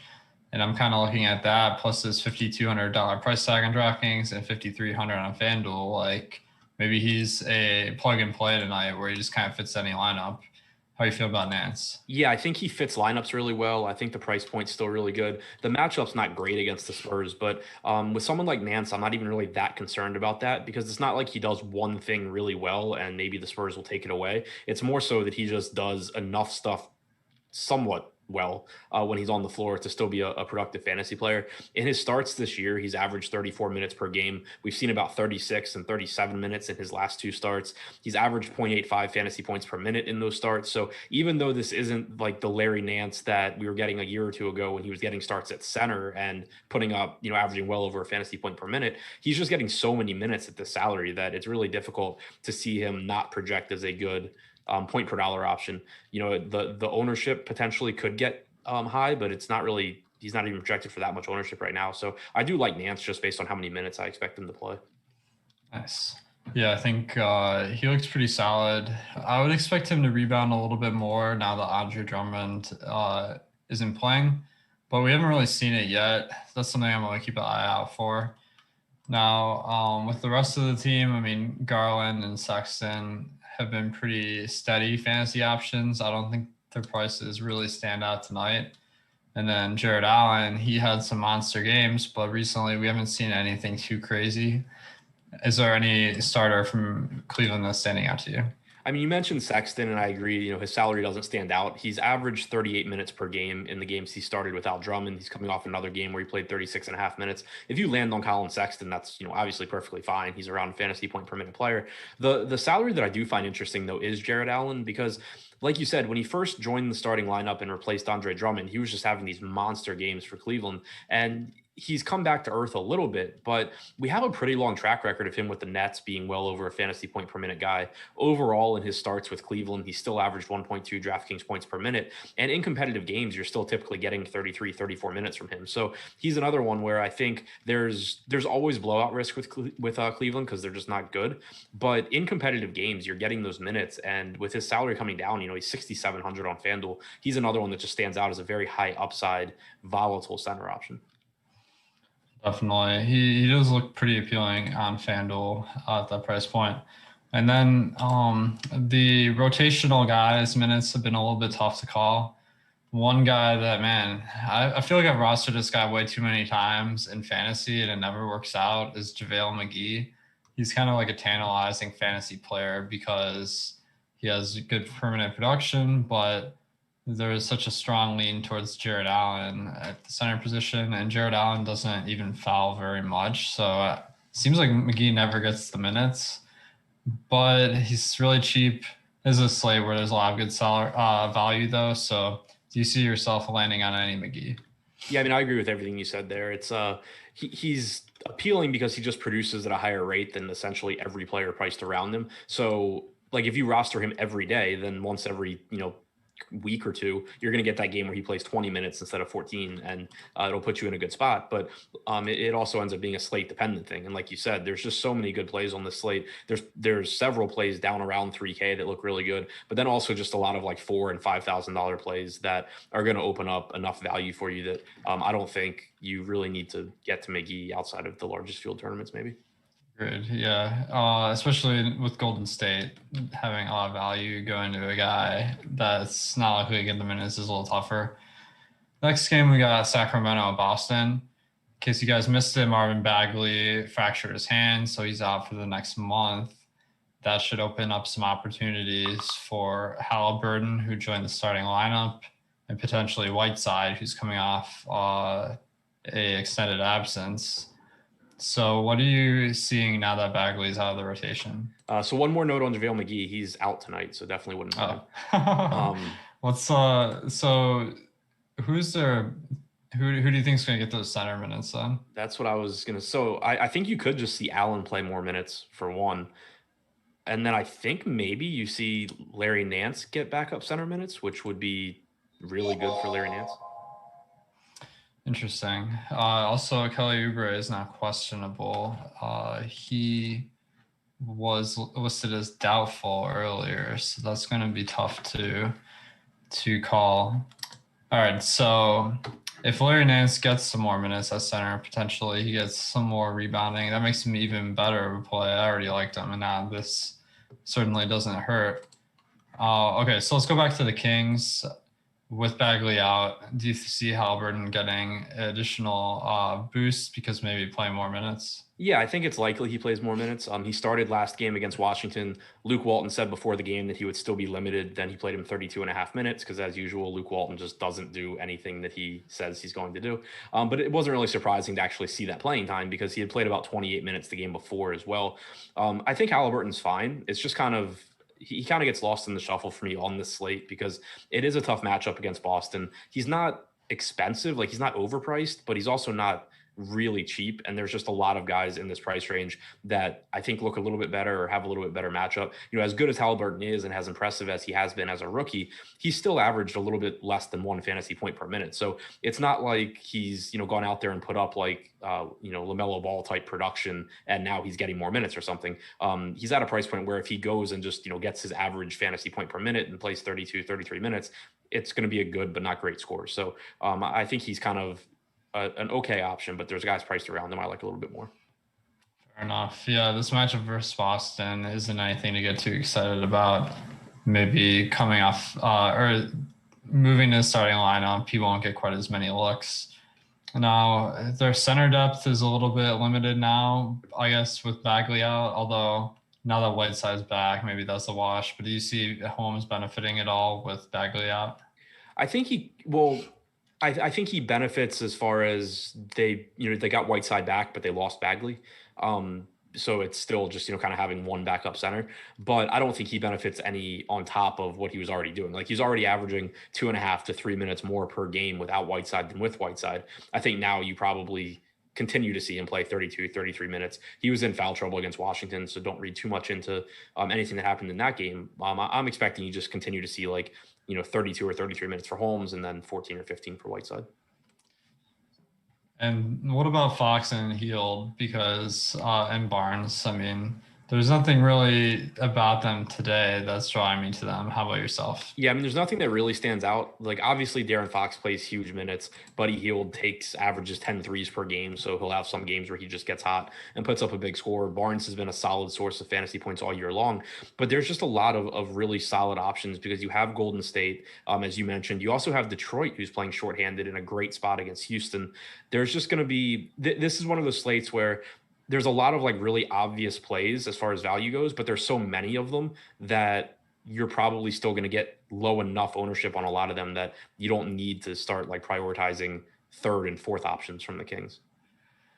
On the Boston side, Tristan Thompson continues to be out. We saw Robert Williams have a nice performance off the bench, but I mean, it's the way they use the center position has been pretty hard to predict in the past, although this year it seems a little bit more consistent where I feel like they're not playing as much small center like lineups with Grant Williams at center. So do you expect maybe Robert Williams and Tice are the only guys that get center minutes? And then Tice has been playing more power forward this year. So what do you make of these center options? Yeah, I'm expecting that to be the center rotation, basically Tyson and Robert Williams. Last game, you got 26 and a half minutes from Williams. You got 25 and a half minutes from Tice. So they played a couple minutes alongside each other. I think that, like Williams is fine in tournaments, but he is priced up. It is a really good matchup against the Kings. He should have plenty of success when he's out there. Tice is the one that I think still looks like a really good value and maybe goes a little bit under-owned just because he was very disappointing last game. But, he showed you that upside that he brings 2 games ago against Utah. And he does benefit from Tristan Thompson being out. He played about 26 minutes last game, played about 26 minutes the game before. He's averaged 25 minutes per game in the starts that he's made this year without Thompson. So I think, you can expect him to get around 26 minutes here, but his usage goes up a little bit without Thompson. Even when you account for him playing with Kemba and Brown and Tatum, he still has an 18% usage rate without Thompson, which makes sense because he plays closer to the basket. The rebounding numbers get a little bit better, and it's a great matchup against the Kings. So I still think that Tice at 4,400 on DraftKings and 4,200 on FanDuel as a power forward still grades out as a really good value. Awesome. Yeah, 4,200 on FanDuel. That's a nice price. Now, with Kemba Walker coming back, I'm a little torn on Marcus Smart what to do because he had been playing a lot less minutes than he had on the season, but now maybe he goes back to the bench. So what do you think's going to happen with Smart? I'm assuming he starts here because his playing time had been down coming back from injury. So the biggest thing for me from that last game against Cleveland wasn't necessarily him starting or production or anything. It was that he played 29 minutes. So it makes me feel like you're probably going to be able to get 30 minutes from him, consistently going forward. And I would assume that he stays in the starting lineup and that Kemba coming back moves Semi Ojeleye out of the starting lineup. And so you're getting, Kemba, Smart, Brown, Tatum, Tice, which is the starting lineup that you would expect from a healthy Boston team. So I think that'll be the case. And Smart, going back to last year's average 0.85 fantasy points per minute when he's played with Kemba and Brown and Tatum. So at his price and in this matchup, he does, I think, look like a good point per dollar option.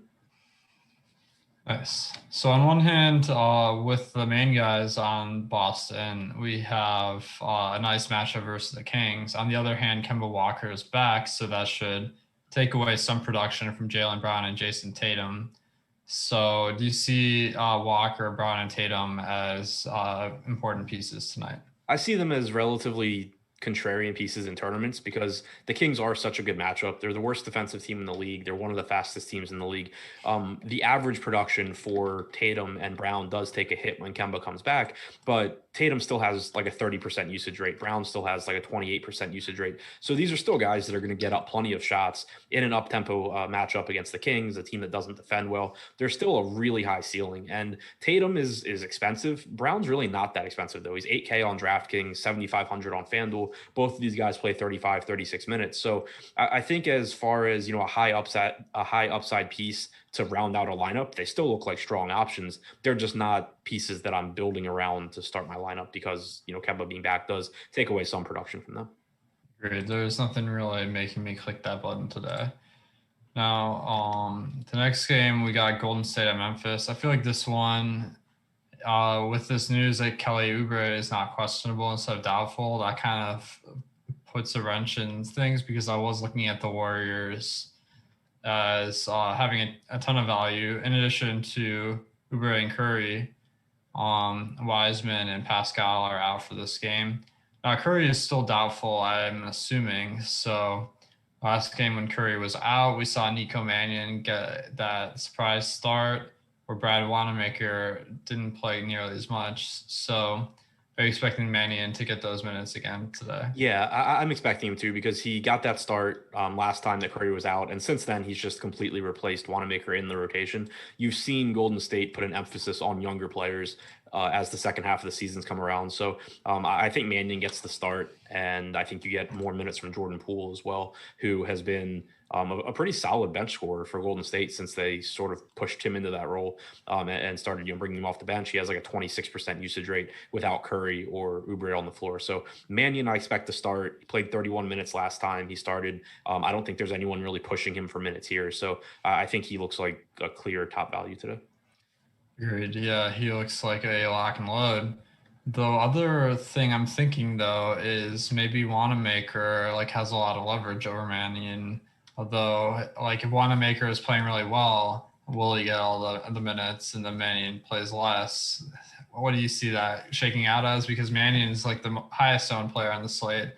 Wanamaker is about 3% projected ownership. My concern there is that, and obviously this is speculating, but I don't think Steve Kerr cares. Like, he wants Nico Mannion to play. He wants Jordan Poole to play. He wants Damian Lee to play. Brad Wanamaker is not a part of this team moving forward, no matter what he does in any game the rest of the season. So I think the Warriors have just kind of reached a point, and you can see it in the rotations that they've been going with recently, where they have guys that they want to see what they can do in NBA games. And I think kind of no matter how he plays, Wanamaker's role tonight is most likely to just be on the floor for as few minutes as possible to spell the guys that the Warriors actually want to play. So with Curry out for this one, probably, I mean, he leads the team in assists and in usage. So who do you expect to get that production? So Curry being out, I think it leads to Jordan Poole taking on a bigger role, because when you look at, not only the minutes available, but when you just look at what they're going to need here, like Andrew Wiggins will get more shots up, but he's not good at creating for himself. If you go back to his time with Minnesota, he's never really been a more productive player when he played without Towns. He just shoots more. Draymond Green isn't going to pick up the scoring load. Oubre, if he's in, could do some of it. Kevon Looney's not going to do it. I think Jordan Poole becomes the guy that is out there just chucking shots. And, if Oubre's out, there's obviously more minutes available and more shots available. But even if Oubre's in, as long as Curry's out, Poole's capable of handling the ball. He's capable of getting assists, has about a 17 or 18% assist percentage without Curry this year. And he's going to get up a lot of shots and fill in some of that scoring role that you lose from Curry. So I think Poole's the biggest beneficiary there outside of Mannion. I think Poole is kind of interesting too. And if you guys want a little extra narrative, being a Wolverine, you got to expect him to be pumped with this Oral Roberts victory. Now, what about Wiggins and Green? Do you see them as important pieces with some of these guys out? Yes and no. I think that they're both good plays at their salary. The thing is, I think there's a chance you see them get more ownership than they really deserve. When you think about Wiggins, it goes back to what I was just saying. Like when he was with the Timberwolves, he didn't really produce more fantasy points per minute when he plays without Towns as when he did with Towns, because he gets better looks when he's out there with Towns or Curry. He gets more looks when he's out there without them, but he's not someone that really does a good job of turning that into more production necessarily. Curry being out makes Wiggins' ceiling higher because he's going to get more shots. And if he happens to shoot better than normal, then, that's more points. And it's, especially if Oubre's out also, it solidifies his minutes. So he's a little bit better in that regard, and he's really cheap. So I think he's a good play, but I thought he was a good play even if Curry played. I think there's a chance that you see a little bit too much ownership move to him. And the same can be said for Green, who we've seen do really well this year when James Wiseman's been out. Rebounding numbers go up, block numbers go up. The thing that concerns me with Green is that Steph Curry being out actually can be an issue for him as far as assists go, because Green comes in with like a 36 or 37% assist percentage. He's not someone that has the type of game that is going to take on a bunch of usage with Curry being out, but you are taking the most efficient shooter on the Warriors off the floor. And for someone that averages 14 potential assists per game, that can be a problem when the guy that's making the highest percentage of shots on the team is no longer out there. So I think that, again, it's Green's a good play. You're probably getting 34 to 36 minutes of 1+ fantasy point production on average. But I think that maybe people just look at it as a whole and say, oh, Curry's out, Oubre, may or may not be out. Everyone on Golden State is better, when really you kind of have to think about how it impacts what guys do well. And scoring is not what Draymond Green does well. Definitely. He does have a high assist rate, so that's a little bit. But on the other side of this one, the Grizzlies fully healthy today, aside from Jaren Jackson, of course. So they got a decent matchup versus the Warriors. So maybe we're looking at Morant, Brooks, Anderson, and Javale as maybe the main fantasy options. Which ones are you looking at today? Yeah, I think that Javale and Anderson are the ones that stand out the most. Morant obviously comes in with a really high ceiling as well, but I think that there's just more star power at the point guard position tonight, whereas center, you have Jokic, you have Towns, you have Vooch, but there's from like a roster building standpoint, I think there's going to be a lot of ways to go to mid-range centers as well. And Valanciunas is always appealing because he averages more points per minute than pretty much anyone priced around him. He's around a 1.3 fantasy point per minute guy. It's just that his playing time is volatile. He's averaged 28.5 minutes per game in the games he's played with Morant this year, but you do get some games where he plays 30 plus. And in those games, he pretty often ends up being one of the better center options. And then Kyle Anderson has seemingly been overpriced for the last like month and a half, but now suddenly he's 5,100 on DraftKings and 4,900 on FanDuel. So you take someone who does have volatile playing time, but he's averaged 27.5 minutes per game in the games where Memphis has been healthy this year. And he's still averaged over a fantasy point per minute. He's kind of like Laurie Nance, where he's not a great scorer. He's not a great rebounder, and he's not a great playmaker, but he does enough in all three of those categories, combined with averaging 2 blocks and steals per game, that he just, averages over a fantasy point per minute, and you can expect 26 to 28 minutes from him in a pace up spot. So I think that I think all three of those guys are decent options. None of them stand out as like a guy that would be in the first lineup I build, but I think that there is some upside in Morant and Valanciunas and some value in Anderson. Just got some news here. Michael Carter-Williams and Terrence Ross are both out tonight, so maybe some Chasson Randall. We'll get to talk about that game in a little bit. I agree with the Anderson call. His salary has gone down because of lack of production. It looks like his assist rate and usage have been lower in the last few games, but that is subject to some volatility, so that could rebound. Javale as well. Looks like he's always a highly volatile guy, but that makes him a good GPP target. Guys, if you're on the go, a lot of times it's easier to listen to the shows on Podcast Network. So all of our shows that aren't live before lax are available in podcast format. Go to awesemo.com/podcast.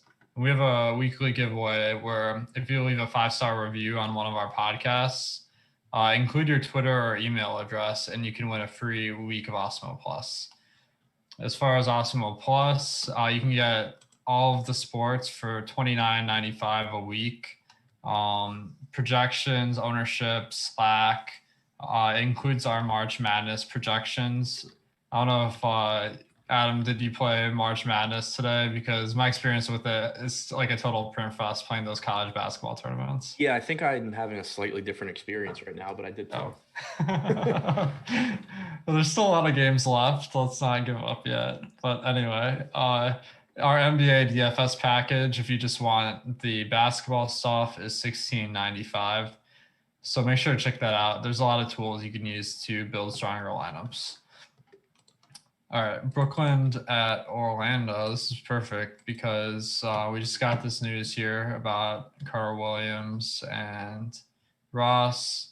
Now, Chasson Randall, he's been playing huge minutes, but I remember the last time I picked him, he didn't really help me win. I'll put it that way. So what are you thinking today? Yeah, I mean, he's a good point per dollar value just because he's so cheap and he's going to play around 30 minutes, you would assume, but he's not a very productive player. So he's one of those guys where like on a lot of slates, you would be saying, okay, Chasson Randall just lets me get a bunch of pieces into my lineup that I wouldn't otherwise be able to get. So I'll suck it up. Hopefully he has a better game than normal. But today, when you have Nico Mannion, when you have, Frank Jackson and others on Detroit, when you have a lot of really cheap guys that you can look to, it makes it a little bit less appealing, but it should also drive down his ownership. And, minutes are still king in NBA. He at least will have the opportunity to do well. He only averages about 0.65 fantasy points per minute. He's around 0.6 fantasy points per minute with Vooch on the floor. So you will need him to have a better game than normal. But as you've pointed out a lot of times, to win tournaments, you need a lot of guys to have better games than normal. So he will get those opportunities. He is cheap. He's not someone I'd really want to be going to at high ownership in tournaments, but assuming that a lot more ownership goes to Nico Mannion, assuming that more ownership goes to a few other guys, Randall is a guy that you could use as a lower owned pivot. So last game, Gordon and Fournier both played, and it seemed like they weren't limited at all because Fournier played above 30 minutes, Gordon played above 30 minutes. So I'm looking at them with the depth being a little bit low as maybe decent options today. What are you making of them? Yeah, we got it was like a random piece of news before that Orlando game that actually I thought was really important. They came out and said that Aaron Gordon would be the backup point guard. I had assumed going into that game that he was going to be limited again because he'd been so limited in the last game he played. But once they said he was the backup point guard, it was like, okay, well, how's that going to work if he's only going to play like 20 minutes? And so to me, their plan going in was that he was going to be not limited, and he played 31 minutes, like you said. So I assume that you're getting 30 plus minutes from him again. I think that the salary is okay. He has been very productive this year. He does do a good job of getting assists and scoring and rebounding. So I do think he's a very high upside play. I think that it's another one where he's going to just end up probably being pretty low owned because you have a lot of small forward options around like 5K that project really, really well for their salaries. So you kind of have to be making, like, for lack of a better word, a suboptimal play to get to Gordon at his salary. But it's a play that certainly comes with a lot of reward because we know Gordon can score a ton of fantasy points.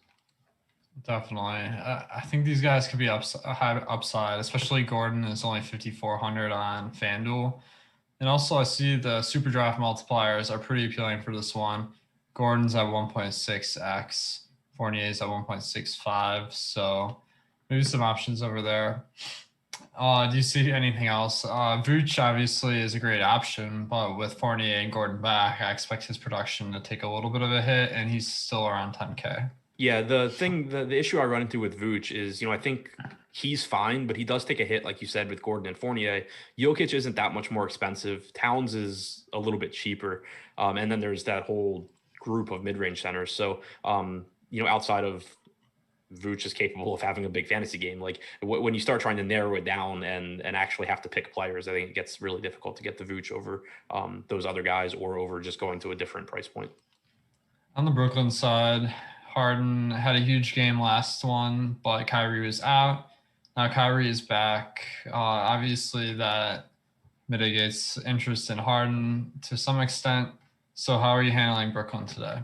Yeah, I mean, I'm still interested in Harden, but it definitely closes the gap between him and Jokic and him and Luka. Like going into that game without Kyrie, it was, as good as Luka and Jokic are, Harden is just on a different level. Now it's back to being on the same level, but he still has averaged about 1.6 DraftKings points per minute in his games without Durant and with Irving this year. He's averaged 38 minutes per game, which is huge. He's essentially averaged a triple-double. He has 9.9 rebounds per game in those games, 25 points, I think like 13 assists or something like that. So still putting up monster numbers. Orlando, middle of the road matchup, nothing that is really going to scare me off, but nothing that I'm seeking out either. The thing about Harden, though, is that especially on DraftKings, it's just going to be really easy to get to him, I think, because there is so much value at the forward positions, and there's not really forwards to pay up for. So it's not like you can even build, like if you wanted to, you can't really build a lineup where you pay down at guard and then, roster Giannis or something. That's not an option today. So it's going to be really easy to get up to Harden to get him in the lineups. I think he still gives you a really high floor and a really high ceiling.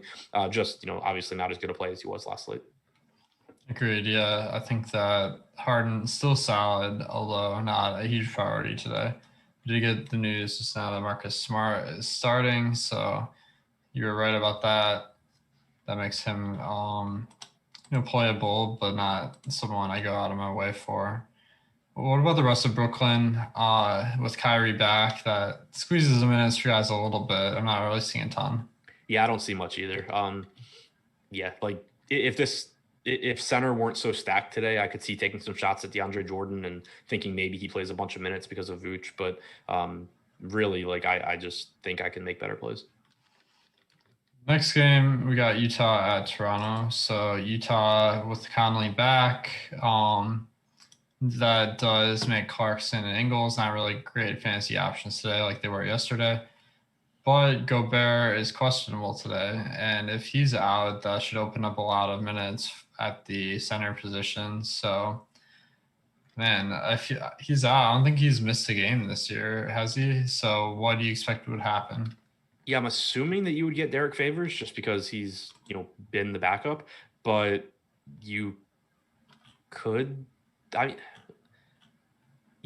assuming Favors ends up playing like 26 minutes or something. If Gobert's out, he would end up being, a really good value or point per dollar value. For as bad as he's been, Favors, that is, as an NBA player this year, he's still averaged over a fantasy point per minute. So assuming Favors starts in Gobert's place, if Gobert's out, Favors would look great.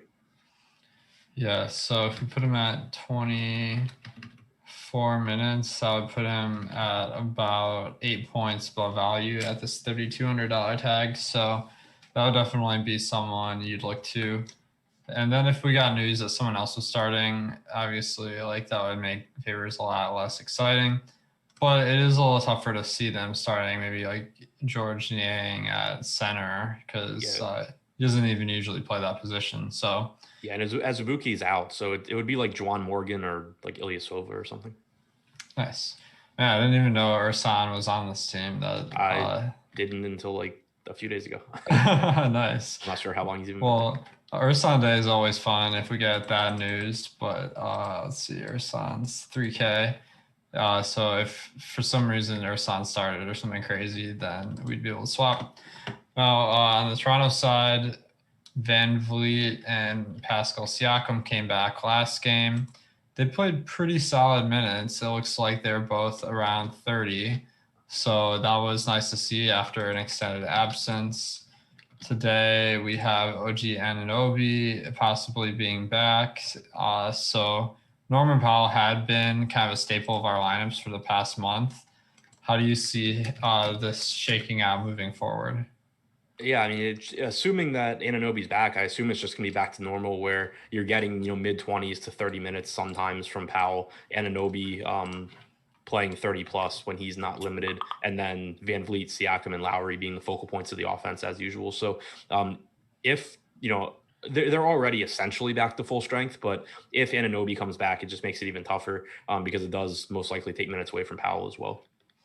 So to clarify, OG is not on the injury report, so it does look like he's going to play today. Now, I mean, that makes it really tough to get to anyone, in my opinion, because like Lowry's price has gone up a ton because of the guys being out. On the other hand, we don't really know if Van Vliet and Pascal will be back to playing like 35 minutes a game right off the bat. So what are you doing here? Yeah, I mean, not too much here. Like for a game with a 230 total, this seems really unappealing.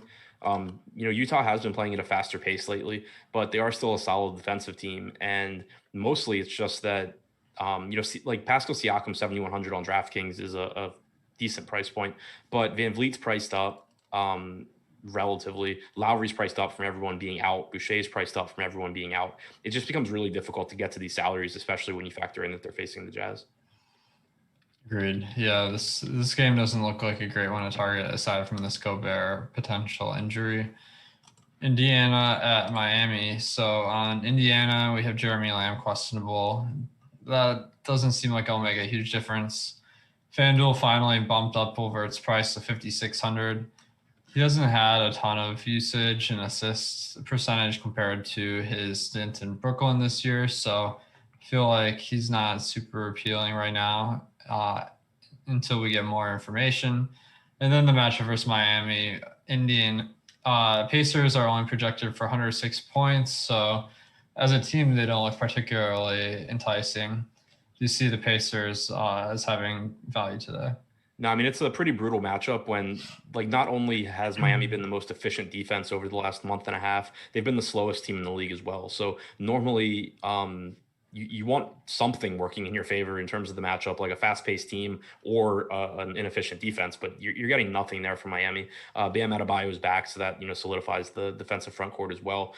Sabonis clearly has a high ceiling. He had a monster game last game with a triple-double. He's playing huge minutes. He hasn't been hurt so far by LeVert, but I think much more of a luxury than a necessity today. Same goes for Brogdon. LeVert's salary has finally come up at least somewhat on FanDuel, and you have seen him be a pretty scoring-dependent player so far. The minutes are nice, but just not doing a whole lot in the way of peripherals, which makes sense when you have Domantas Sabonis playing 38 minutes and you have Brogdon out there getting assists as well. You're not seeing the ball handling, playmaking Caris LeVert that you saw in Brooklyn. You're just seeing Caris LeVert chuck up some shots, which is fine, but it makes him a lot more difficult to count on, especially in a difficult matchup.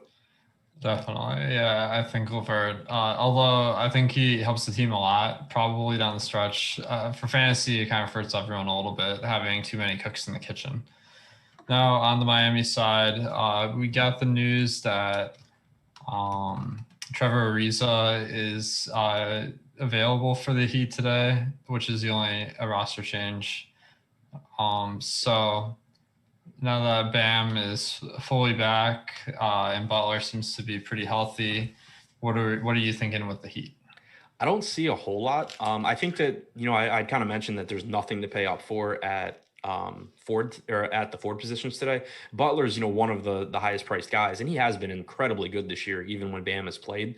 That's certainly the type of guy you can go to be a contrarian in tournaments, because most people will be paying down at the Ford position so that they can pay up at guard. If you go to a $9,500 Jimmy Butler at Ford, go to some cheaper guard options, you'll get a little bit different build, and you're still getting a really high ceiling. But outside of ownership considerations, I don't really think Butler stands out at that price point. Bam doesn't really stand out amongst the center options. And then you have, Dragic and Hero competing for minutes with Duncan Robinson and Kendrick Nunn, but all losing, opportunities because everyone's healthy right now.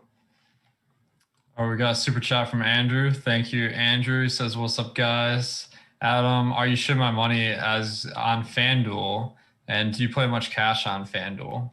Not ShipMyMoney on FanDuel. Don't play FanDuel a ton. No, I've deposit issues there, but they don't like taking my money. But when I do play FanDuel, I typically play cash.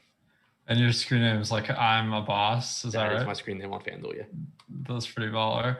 Yeah, that's funny how is it in Maryland they just don't allow you to deposit much at a time or something. Yeah, like Maryland has a state law that you can only deposit $1,000 a month. The sites have discretion to increase that. DraftKings likes money and did it very quickly. FanDuel a lot slower. All right, so let's go back to the Heat. Bam looks like a decent option. Do you see anything else here? Not really, no. Okay. So let's go to Detroit at Houston. Detroit, we have Wayne Ellington out for this one. In addition, Hamidou Diallo continues to not be playing. So last game, we saw Frank Jackson get the start and play big minutes. He's 3,200 on DraftKings, so I think he could be a viable option, although he doesn't really produce a ton. So how are you feeling about Frank Jackson as a GPP play today? So, right now on DraftKings, we haven't projected for like 10% ownership. I think that is pretty appealing if he starts. If he doesn't start, obviously just ignore him. But he played 31 minutes last game. And while there is plenty of downside in terms of his minutes, because Dennis Smith Jr. didn't play at all in that game and Saban Lee only played 10 minutes, if he plays 31 minutes, it is a good matchup against Houston. It's a player who hasn't been particularly productive this year with only 0.65 fantasy points per minute, but he's made 19 career starts going back to, his time with previous teams. And he's averaged 3/4 of a fantasy point per minute. Like, he's going to project behind Nico Mannion, but that's better production than you get from Chase and Randall on average. And it's a situation at least where when you're comparing him to Nico Mannion, Nico Mannion's the better play. But if 5 times as many people are going to roster him, then you start to, just from a math standpoint, become interested in Jackson in tournaments, I think. Yeah, this range at the 3Ks is pretty stacked. So Jackson fits into that at maybe the shooting guard position. So that's nice. Got another super chat from Andrew King. So thanks, man. He's saying, are you on Towns or Vooch? Towns over Vooch for me. Same. I would say that now that Gordon and Fournier are back, Vooch is going to go back down to like 9K. All right. So the main guys on the Pistons, Delon Wright, Grant, and Plumlee, I'd say they have a lot of better prices on FanDuel, but they're looking pretty appealing on DraftKings as well with this matchup versus Houston that they just really haven't been able to get it going, although they do have potentially Oladipo and Wall back today. So do you see yourself going to Delon Wright, Grant, and Plumlee in GPPs? Yeah, I love the Pistons in tournaments today. Delon Wright played about 38 minutes last game. He's averaged over 30 minutes per game in his starts this year without Griffin and Rose. He's about a fantasy point per minute guy. The caveat with the Pistons is always that they have nothing to play for. Their rotations can get ugly at times, but you also don't have Magruder. You don't have Ellington. You don't have a lot of guys in the backcourt and on the wings for this Detroit team. So I think you're getting a bunch of minutes from Wright, who's still pretty cheap. Jeremy Grant's very inexpensive in a good matchup against Houston. He's, taken a step back from where he was at earlier in the season, but the salary also reflects that. He's been about a fantasy point per minute guy in the games that he's played without Griffin or Rose this year, and you're getting 35, 36 minutes from him.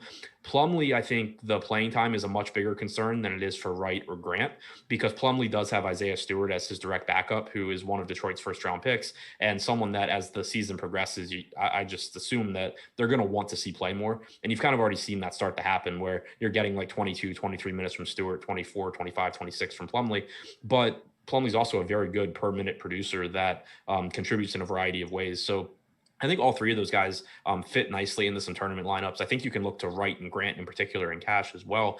One other guy, or I guess two other guys though, Josh Jackson and Saddiq Bey are both, I think, really good plays too. Jackson dealt with a little bit of foul trouble last game, played about 24 minutes. I think on average, you'll get around 26 minutes from him. He has a 29% usage rate in the games he's played without Griffin and Rose. Right now, our ownership projections have him getting virtually no ownership. Despite having guard and forward eligibility on DraftKings. I think he's an excellent play here. And then Saddiq Bey coming off of a monster game last time out, still only $4,300 on FanDuel, $5K on DraftKings. He's one of the guys that fits the build that kind of no matter what's going on, the Pistons are going to want to play him bigger minutes going forward. So Detroit, I think, going a little bit overlooked because of Golden State, but I love a lot of plays from the Pistons here. Same. I think Saddiq Bey has been really impressive this year. So he's probably the best player that doesn't have a top shot right now. We got to note that Tyrese Halliburton's on a minutes limit. We also, I saw in chat that G5 said, you look high as fuck. And someone else said that I always sound like I'm drunk. So it's like, do people not realize, like, does anyone play DFS that's not on the influence of something? Anyway. Let's go to Houston. So we have Wall questionable and Oladipo is in today. So I'm not finding a ton here. Kevin Porter is priced like he's the main guy on Houston right now. But with the guys coming back, that's probably not going to be the case. Although he certainly has carved out a nice role for himself. So what are you thinking with Houston now that they got these guys back? Yeah, if everybody's back, I'm basically off of Houston. Like Christian Wood's still expensive. Wall is expensive enough. Oladipo's expensive enough. Porter's priced up. If Wall were to sit, and right now still listed as questionable. If he were to sit, then I think you can still look to Porter in tournaments because he's going to play like 35, 36 minutes and he's going to shoot a ton and get some assists. He still, this would be the first game that he plays with Oladipo and Wood both on the floor. So we'd still kind of have to see exactly how that plays out in terms of usage. But Porter, I think, would still be viable in tournaments if Wall's out. So would Oladipo. But if Wall's back, it just kind of kills everything on this team for me. Agreed. Guys, if you're not following Awesemo NBA on Twitter, make sure to hit us up. We got a news guide on there tweeting out all the latest injury information. And if you're not on Slack, that's one of the perks of our membership is you can join our Breaking NBA News channel where news guide in particular is tweeting out when guys are ruled out that are really important. That's nice because you get a notification to your phone and it helps you not miss out when you have to be swapping to stay in the game. Also with March Madness, we got a full package for that. That's $29.95. Got projections by Matt Kajeski, and we have a lot of betting content as well. And you can also find the best odds for your bets on oddshopper.awesemo.com. 80% of you guys said that finding the best odds is important to you before you bet. And if you can bet legally in your state, that's the place to go to compare all the odds. Chicago at Denver. So Garrett Temple continues to be out for this one. We've seen this new look starting lineup with Sato and Young. In the last game, I can't remember if this was the last game or 2 games ago, Wendell Carter started the second half, I think. 2 games ago. So they stuck with Young in the starting lineup. Sato has been more impressive. He had a huge game in this stretch, but his price has gone up to 4,400. So, maybe these guys aren't quite as appealing today. What are you thinking? Yeah, not as appealing today for a variety of reasons. For one, you have the matchup at Denver, who's a slow team that's pretty solid defensively. Satoransky on his own, I think, is still a good point per dollar play. For the season, he's averaged about 0.88 DraftKings points per minute with LaVine on the floor. So I think you continue to get that type of production with him in the starting lineup, and he's averaged 30 minutes per game in the 3 games that he's played so far.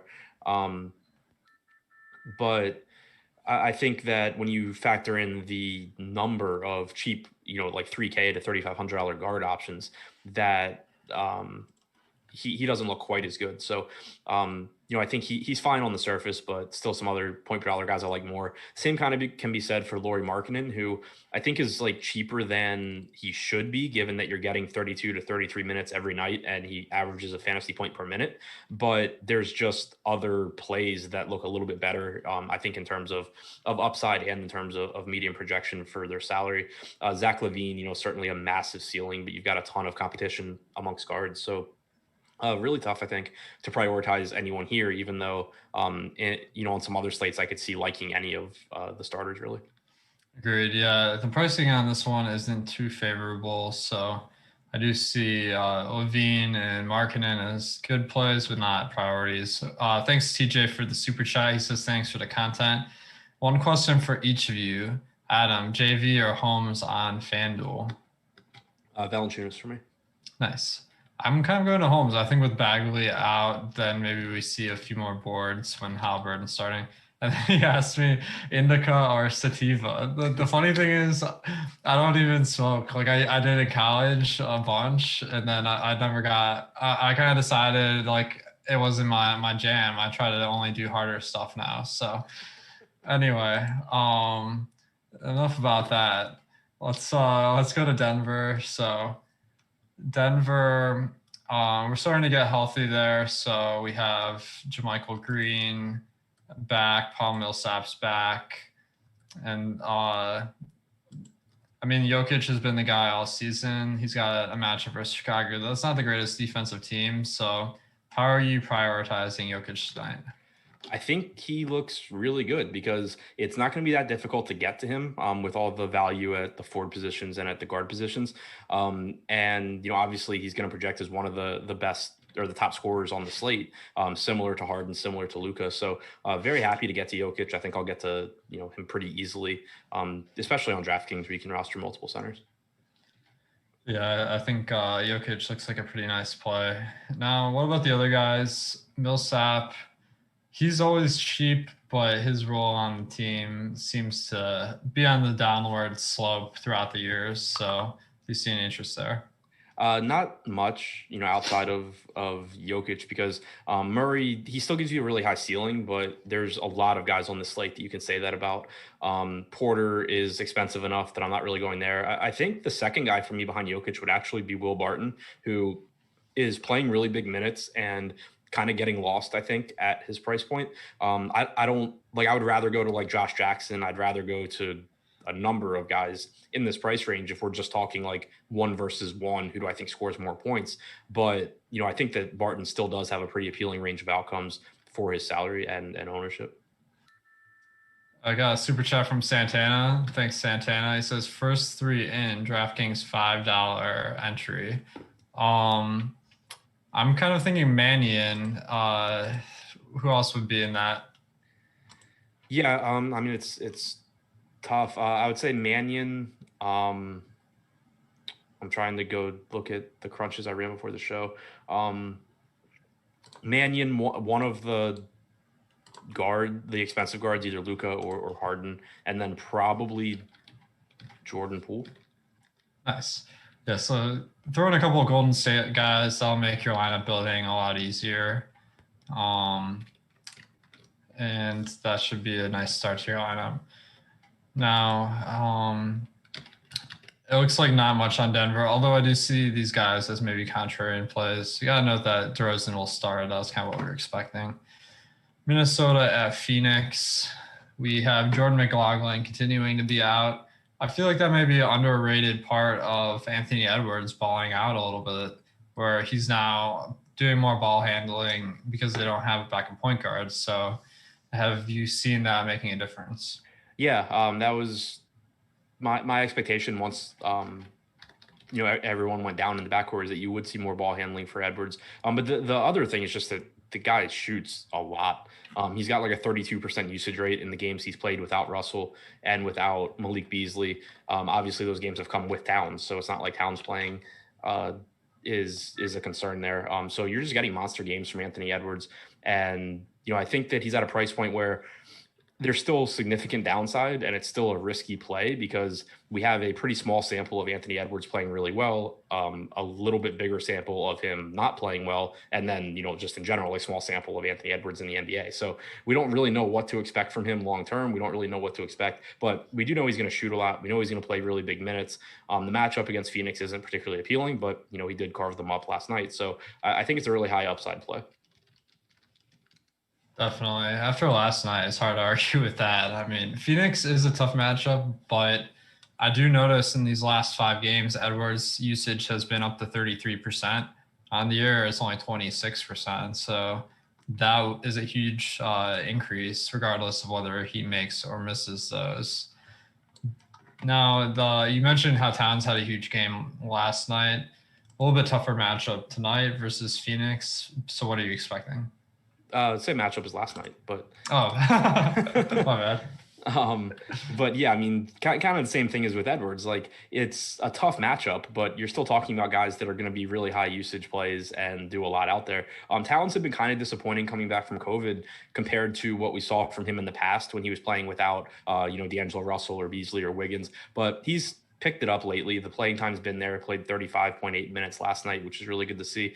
And I think he's just still a little bit cheaper than he should be. When you looking on DraftKings, if I can get to a $10,600 Jokic, I'd rather go there. But if that $1,200 is going down to $9,400 Towns gets me higher upside guys elsewhere in my lineup, I don't really have a problem with it because Towns is someone that I would expect. As you get a larger sample without Russell and without Beasley, I would expect that you're going to get around 1.45 to 1.5 fantasy points per minute from Towns and 35 minutes per game. So I still think he's a really high upside option. DeAndre Ayton individually has never really been considered the best defender, and neither has Dario Saric. So I think it is an example too of a team that plays very well defensively, but individually at this position, maybe lacking a little bit against Towns as well. Yeah, that's a good point with Aiden. Now, the rest of Minnesota is interesting from a talent perspective. I'm not seeing a ton from DFS. One guy this guy's been the most frustrating guy in DFS, I'd say, is Jared Vanderbilt, because he had a hot start to the season where he earned the starting power forward role. But he just never seems to be able to get the minutes that you need for fantasy. Instead, we've been seeing Jaden McDaniels kind of outduel him, but he's coming off the bench, so it makes it hard to count on the minutes. So any interest in some of the other guys on Minnesota? Not really. I mean, it's just a mess. You have Juancho Hernan-Gomez in the rotation now too, but he keeps subbing in at points where it doesn't even make me confident that he's in the rotation the next day. He didn't sub in the first half until 4 minutes into the second quarter, and then still ended up playing 22 minutes yesterday and closed the game in a competitive game. So, I mean, 3K Juancho Hernan-Gomez could end up being a good value, or you could play 8 minutes. I really don't have confidence there. Vanderbilt started and played 8 minutes yesterday. And McDaniels doesn't produce at a particularly high rate, even though he plays more minutes than both of those guys. Even though they're shorthanded, they're missing guys in the backcourt, and those minutes are pretty much being soaked up by Rubio, Edwards. The front court still has an abundance of bodies, and you're not really getting enough playing time or enough consistency for me to see anything that I like. Agreed. On the Phoenix side, Minnesota is an amazing matchup for fantasy, so it's making all these guys pop a little bit in our model here. So particularly on FanDuel, all the Phoenix guys are cheap, but man, one guy that seems to be popping that I feel like I never see this guy have a big game, but Mikal Bridges, he has a ton of minutes this season, averaging 32. So I'm looking at this 5,200 price tag on DraftKings, 4,900 on FanDuel. I'm kind of like, why not? So maybe you can answer that. No, I think he's a good play. He's not super exciting because he has a 16% usage rate, but he does enough in terms of just everything when he's on the floor and playing 32 or 33 minutes at his salary that he's a good point per dollar option. It's a good matchup. Minnesota plays fast and doesn't defend well. So no problems with Bridges, even though he's not particularly exciting. Yeah, guys in chat are trolling me because he got 40 fantasy points last night. I honestly didn't look at all the box scores, so my bad. Apparently he does have upside because he's only 5K, so that'd be pretty good. Now, one thing to look out for is, the Crowder has been getting more minutes because Cameron Johnson has been out. He was ruled out earlier today, so do you expect Crowder to continue being a solid fantasy option? I see he's only 3,800 on FanDuel. Yeah, I really like the FanDuel salary. And yeah, I think, I think he's a solid option. The minutes can be somewhat inconsistent, but still no Cameron Johnson back. Frank Kaminsky's not really playing big minutes. He only played 7 minutes last night. We got, another 31 minutes from Crowder. So assuming you're going to get 30 to 32 minutes from Crowder here, I think he is a good value. And then Devin Booker and Chris Paul. I kind of like Booker now that his salary's dropped. He's not as good this year from fantasy because Chris Paul is getting all those assists, but he is a very solid player, and he's only 7.8K on DraftKings and 7,500 on FanDuel. So is that enough to get you interested? Yeah, I actually really like Booker here. We've seen his production increasing lately. Like, he started out this year pretty poorly, averaging for, I think, the first month and a half into the season, he was still short of a fantasy point per minute. But now in the games he's played with Paul, he's up to 1.12 fantasy points per minute, 32% usage rate, only about a 19% assist percentage. It's kind of similar to like the rates that you get from Bradley Beal. Beal's usage is a few points higher, but still a 32% usage rate is really high for Booker. It's just that he's not going to do a whole lot outside of scoring. But at his salary, if he goes out there and just gets you 35 real points or something, he's probably going to have a good fantasy game. It's a really good matchup. So I do think he's just cheaper than he really should be. Let's touch on Aiden too. Aiden was mega chalk last night and didn't really come through. He didn't get the minutes. So that was a little disappointing, but how do you feel about him tonight? I think that it's a good spot to go back to him because he's just going to be a lot lower owned because of how this slate looks. I thought that last night the ownership was a little bit higher than it should be because of a variety of things, and those concerns are still there. For one, he hasn't reached 30 minutes in a game in any of his last 7 games. And, some of that's been foul trouble. Some of it's been blowouts, but it's also been Dario Saric stealing minutes off the bench behind him. Saric has played pretty well when he's been on the floor this year. And that's another thing that's hurting Ayton. But it is a Minnesota defense that's not good. It's a fast-paced team. Ayton's averaged about 1.1 fantasy points per minute this year and 30 minutes per game in the games he's played with Paul and Booker. So I think that the salary essentially alleviates a lot of the risk that you're taking, the things that I said that are risky. And because he shouldn't be nearly as highly owned tonight, I think it's a good spot to go back and hope that, this is the one where he does get 30 minutes. Awesome. I agree. I think that he's worth taking a shot on the bounce back there. Got a couple of pieces of news here. Grayson Allen is starting over Bain again today, and then Iguodala is out today. I don't think that really moves the needle because especially now that they got Ariza. So do you think Iguodala makes any difference? No, I assume Ariza takes some of those minutes. Maybe Mo Harkless plays some, if he's even still there. Andrew sent another super chat, so thanks, Andrew. He said, I want to order Awesemo t-shirt, but it says unisex. Is that based on men's sizing? I may buy one for everyone at work just to rep. Man, this guy is the MVP. Thank you, Andrew. So yeah, it's men's sizing, and you can find merch under the video on YouTube here. All right. Dallas at Portland is our last game. Now, Dorian Finney-Smith remains out for this one, so that sent Tim Hardaway Jr. to the starting lineup last game, and he played huge minutes. So I'm looking at his salary of 4,900 on DraftKings, 4,200 on FanDuel today, and that's kind of enticing me to pick him again, especially with this Michigan narrative now that Ohio State's out of the tournament. So how do you feel about Tim Hardaway? I think he's a good point per dollar option because you should get a bunch of minutes from him. The concern that I have is, and I just refreshed the boom bust tool, but the concern is that I think it's a little bit better now, but still looks like he's getting a decent amount more ownership than he probably should, especially because you have so many good point per dollar plays on this slate. There's a lot of different guys you can choose from. In his starts this year with Doncic and Porzingis, he's played 9 games. He's averaged 0.73 DraftKings points per minute, 33 minutes per game. Going back to last year, he's at 0.77 fantasy points per minute and 31 minutes per game. So I do think that you're getting 33 to 36 minutes from him, which is really, really appealing, especially in this matchup against Portland. The problem is just that he's a scoring dependent guy who is the very, very clear third scoring option behind Doncic and Porzingis. It's always scary to go to popular scoring dependent players, especially when those players are not the primary scorer for their team. Definitely. Hardaway is not exactly a fantasy monster, but I'm not afraid to take a chance. Maybe not a lock play, though. All right, so we got a couple of pieces of news. OG Anunoby is Magic are starting. It's same lineup as last time with Randall at point guard. Now, Dorian Finney-Smith doesn't really make an impact on people's per minute production, but Willie Cauley-Stein is out for this one as well. Do you see any additional value going to the bigs? Not that I think is like actionable for DFS. I still would expect you're getting 32, 33 minutes from Kleba, who's an okay value. But like, I don't think, unless we get a weird starting lineup that I'm not expecting, I don't think that, like Dwight Powell ends up being something that is particularly useful, even if he plays more than normal. Yeah, agreed. Now, what about Luka and Porzingis? There's a lot of spend up options today. So Luka doesn't look like a huge priority to me, but this matchup versus Portland isn't anything to be scared of. So how are you feeling about Luka?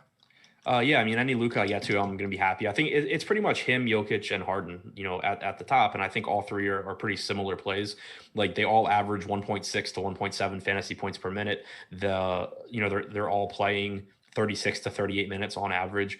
It is a really good matchup for Luka. There certainly is that kind of added narrative is not even the right word, but like added potential of him and Dame just going toe to toe and Luka really, really taking over. But overall, I think Luka's a really good option. I would put him, if money's not an issue at all, I would give the slight edge to Harden.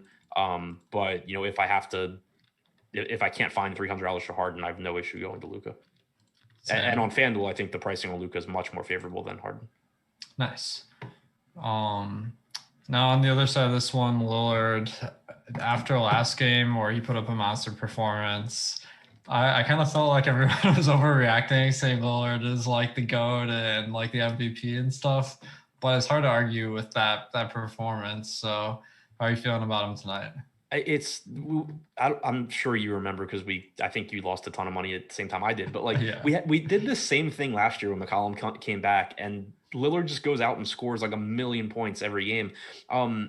It purely comes down to like an ownership thing and a slate thing with Lillard when his salary is as expensive as it is. Like anytime you have someone that scores 50 actual points as often as Damian Lillard does, no matter what his salary is, there's merit in tournaments because he can just be the top scorer on the slate. It just comes down to the salary being where it is with McCollum back makes it so he's less likely to do it. And if people are looking and saying, oh, Damian Lillard just scored, 80 fantasy points. And then even last night, he had a disappointing fantasy game, but he scored another 36 real points. He just had like negative peripherals, I think. The ceiling is clearly there. And if he's going to be like 5% owned and Jokic and Harden and Luka are all going to be like 25 or something, then in the super huge top heavy tournaments, then it's fine. But it's clear that Lillard, just based on his average production, is overpriced when he's the same salary as James Harden and Jokic and Doncic. He just doesn't produce at quite the same level as those guys. Agreed. Yeah. I mean, when you have a guy that's 11K, basically you need them to be good at usage, assists, and rebounds. Lillard just isn't up to the same level as these other guys in rebounding. So I don't see myself getting to him tonight, even though he did win us all a ton of money last time. And the whole Portland team, I have to be honest, looks not very appealing for fantasy because CJ McCollum is back. He's not really playing the full minutes he had been getting yet, but I do expect that to negatively impact fantasy for pretty much everyone on the team. So what do you think about the rest of the Blazers? Yeah, kind of interesting for McCollum last night. Only played 20 and a half minutes after playing more minutes in his first game back. Not something I'm looking to, not looking to him for fantasy, but I'm with you. It's another body in the rotation. It makes things a little dicier. You also have Harry Giles back, who he was back yesterday and he didn't play. I only mention that because it is one other way kind of for things to go wrong. Like Enes Kanter potentially loses a little bit of usage with McCollum, but I'm not really concerned about that because he hasn't been a really high usage guy this year anyway. I still think Kanter is fine fine, especially at 6K on DraftKings. Should play around 30 minutes on average. But Giles being back does kind of make the downside, the cancer, a little bit lower, just because Stotts basically said it before yesterday's game. I don't know if he's going to play, but it's nice having that option, and it's just like one more way for things to go wrong and for the rotation to get muddied. Definitely. Got one last question from Sam. Thank you for the super chat. He said, last one in, Gordon versus the Barnacle of the Bay. Is that Harrison Barnes? Because I've never heard that nickname. I haven't either, but it's got to be Barnes. All right, so Gordon or Barnes? I mean, I'd say Gordon's probably the higher upside player. What do you think? Yeah, I think Barnes is the higher floor, Gordon's the higher ceiling. Nice. So it kind of depends like what your lineup needs. Cool. All right, guys, thanks for tuning in to the deeper dive here. Make sure to play on our sponsor, SuperDraft.io tonight. They have a lock time 30 minutes later than DraftKings or FanDuel, and we're going to be covering their contest immediately after this 7:30 lock time. So make sure to stay tuned. We got Terry and Eric following us up on Live Before Lock. And then if you want to do some late slate lineups, we got the late slate swap and sweat with Spags and Eric coming up later tonight. So guys, thanks for tuning in to Deeper Dive, and good luck tonight. Stay tuned.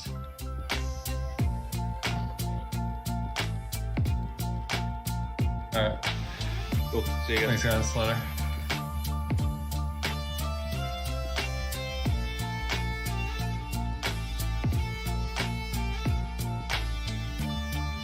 What's happening? Yo. What's going on, man?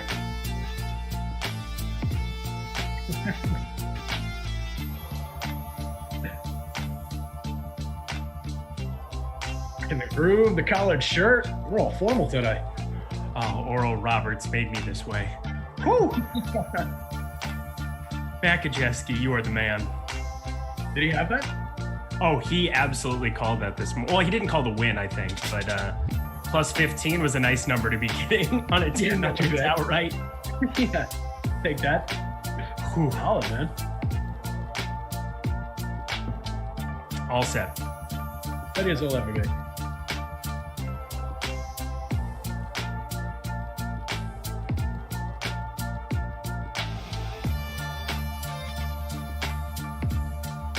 What's going on, everybody? Welcome to Live Before Lock here on the Awesemo YouTube channel. I'm Eric Lindquist. It is 7:30. Oh, excuse me. It's 6:30 out here on the East Coast. I'm not on the East Coast. It's 3:30 out here on the West Coast. What a great intro. I'm just excited to be here with Terry McBride, and I am so happy because Makajeski and Ben Ariza just were spitting the fire this morning. I ended up getting on some Oral Roberts, continued to be live betting that game. What a game it was. What a way to tip off March Madness. What a call by them. Terry, though, so good to be here with you. How you doing, my guy? Doing pretty good, man. I wish I'd paid attention to that show and make sure to tune in. I didn't catch it, but man, that's a hell of a call by those guys. And yeah, hopefully some people out there made some money on that one. What a game that was too. I mean, just fun and just all of March Madness. We've already had a couple overtime games. It's just so much fun to get into.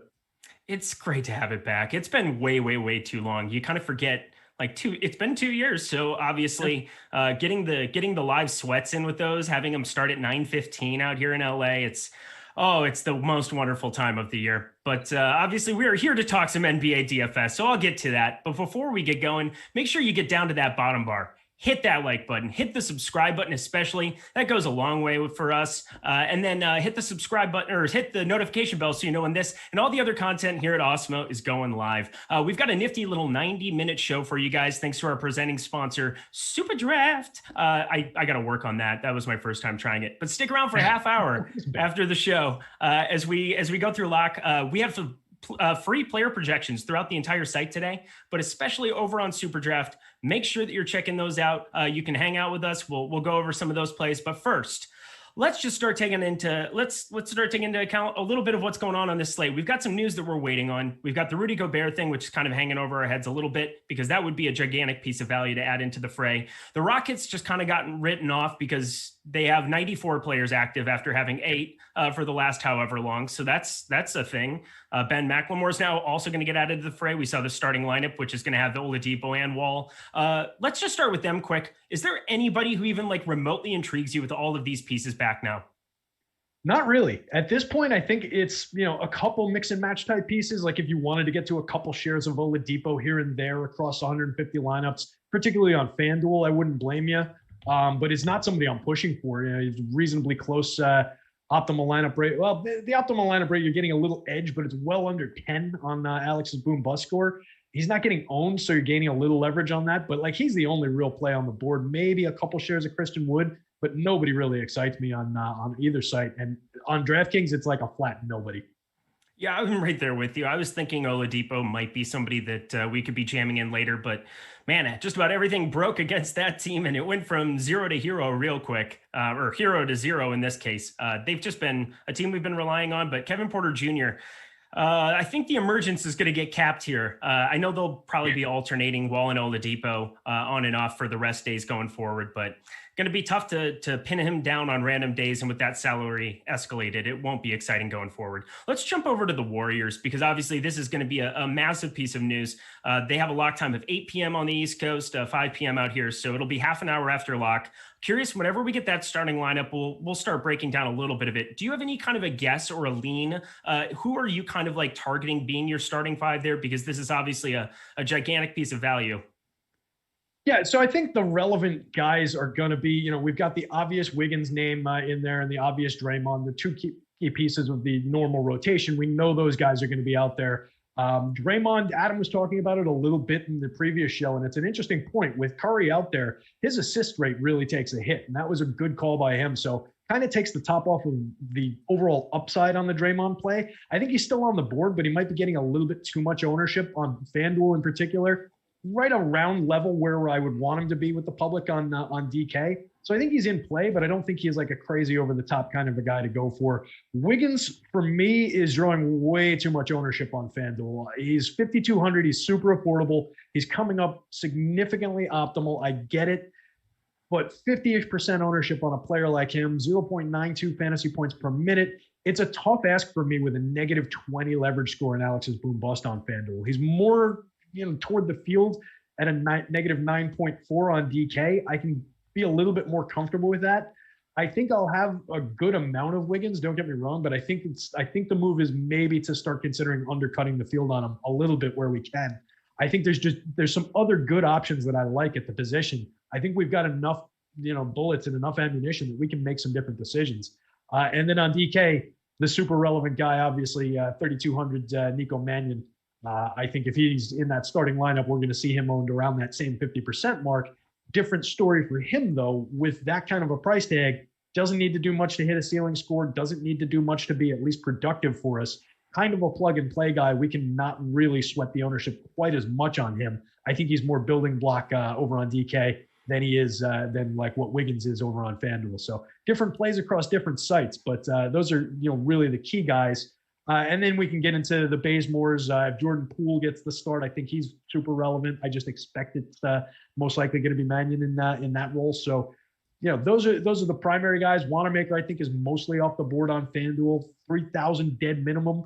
Again, another guy. If he's starting, sure, you could definitely go there, and he'll have some sneaky value then. But I think where we've got him projected for just a handful of minutes, not really as relevant. Yeah, good stuff. I'm really curious what that starting lineup is going to end up being. For me, I think one guy that I want to talk about just is Bazemore, because he was the guy who excelled. It was March 3rd. They played the day before they rested everybody before the All-Star break. He ended up getting like 31 minutes of run, ended up kind of being the guy that if you late swapped onto him, you were in a great spot. We also saw like 2 weeks earlier in the middle of February, he had a game where he got like his only other game of 30 plus minutes of run, put a 47. So I'm kind of curious whether or not he kind of falls into the conversation in a lot of ways. I would love to see this Oubre news sooner rather than later. So as soon as that breaks, oh my dear God. Ding, ding, ding. Kelly Oubre will play on Friday. Oh, is it? Oh my gosh. All right. Well, I'm going to go back in and this just got all kinds of cluster, Awesome. So Nico Mannion it is. Nico Mannion I will be definitely riding with, but everything I was just about to talk about with Bazemore went out the window while I was talking about it. I love this show. This show is really something sometimes. Oh, it's fun, isn't it? It knows it's like the Matrix a little bit. It's a little bit too advanced for me. It knows my moves before I make them. I don't have choice. But anywho, let's move on then. We'll get back to that here because we'll go position by position and get a little bit more insight into kind of what you're doing with some of your builds. But jumping over to, let's just jump over to, what do we have next? Oh yeah, the Magic. That's enjoyable. So Evan Fournier, coming off of the New York Knicks here, he's a guy that ended up being a decent play at small forward. Wish I had a little bit more of him in that spot, but yeah, small forward was kind of just brutal on the last slate. So kind of curious what you're thinking about from this Magic team. Is Vooch even remotely in play with Fournier back for you? We know Terrence Ross, Michael Carter-Williams out. Not going really back to the Chess and Randall well, I'm assuming, but just talk a little bit about what you're doing with them. Yeah, Randall is a guy I thought was going to be more interesting than what we're getting for him now. He's still, slightly in play, but where he dies on the vine is just that 0.56 fantasy point per minute. If he was getting a full hour's run, he might be really relevant. But unfortunately, we're going to keep him around like a 30-minute mark, and he's just having trouble hitting the board for us. So we definitely take the value off of him. I think Fournier is in play, but there's nobody really jumping off the page for me on either site on this team. I could get to some shares of Vooch. Never really mind getting to him. But I think, he does come down a little bit just with this lineup getting back to health. We've got Gordon back in the game. We've got Fournier out there. So you're just seeing a little bit of that intense usage that he was under for the last few weeks kind of going away and trickling back to some of those other spots. We're getting a decent optimal lineup rate on Aaron Gordon on FanDuel, just given the 5,400 price tag. He's coming up a fair amount of the time over there, a little bit over-owned on that mark, but I think we can get to him. And tiebreaker for me, I like to look at the boom score for a 5,400 salary. That's an underprice for Aaron Gordon. Even if he's getting under 38 minutes, I think we're safe enough to go to him. 36% boom score probability from Alex on FanDuel. On DK, he's a lot more just close to the other plays on the site. He's 6,500 against a lower salary cap. So he just becomes a lot less relevant. He's got interesting positional utility over there where he's a point guard and a small forward as opposed to a power forward on FanDuel. But it's just that salary just kind of takes him out of play as anything other than a piece that you can move around the board a little. And if you've got some spend left, you can go to him as a good play, but just not a guy who's like a fundamental piece of the puzzle. Yeah, I'm kind of right there with you as well. This is kind of an ugly spot. It was an ugly spot yesterday, but you have interest in everybody. It's about one of the best matchups you can have with Brooklyn, which is the main reason that we're kind of going that direction. But just there's only 3 plays that even like remotely make sense for me. You're probably, I'm assuming, playing most of your stuff over on FanDuel today, and Aaron Gordon's definitely popping off the page quite a bit. I like seeing Alex Confidence sitting there with a 30+ minutes projection. That's a good feeling. We saw him get a little bit extended run. No point guard on the floor. I'm all aboard there in Gordon train as well. Let's take a look over here.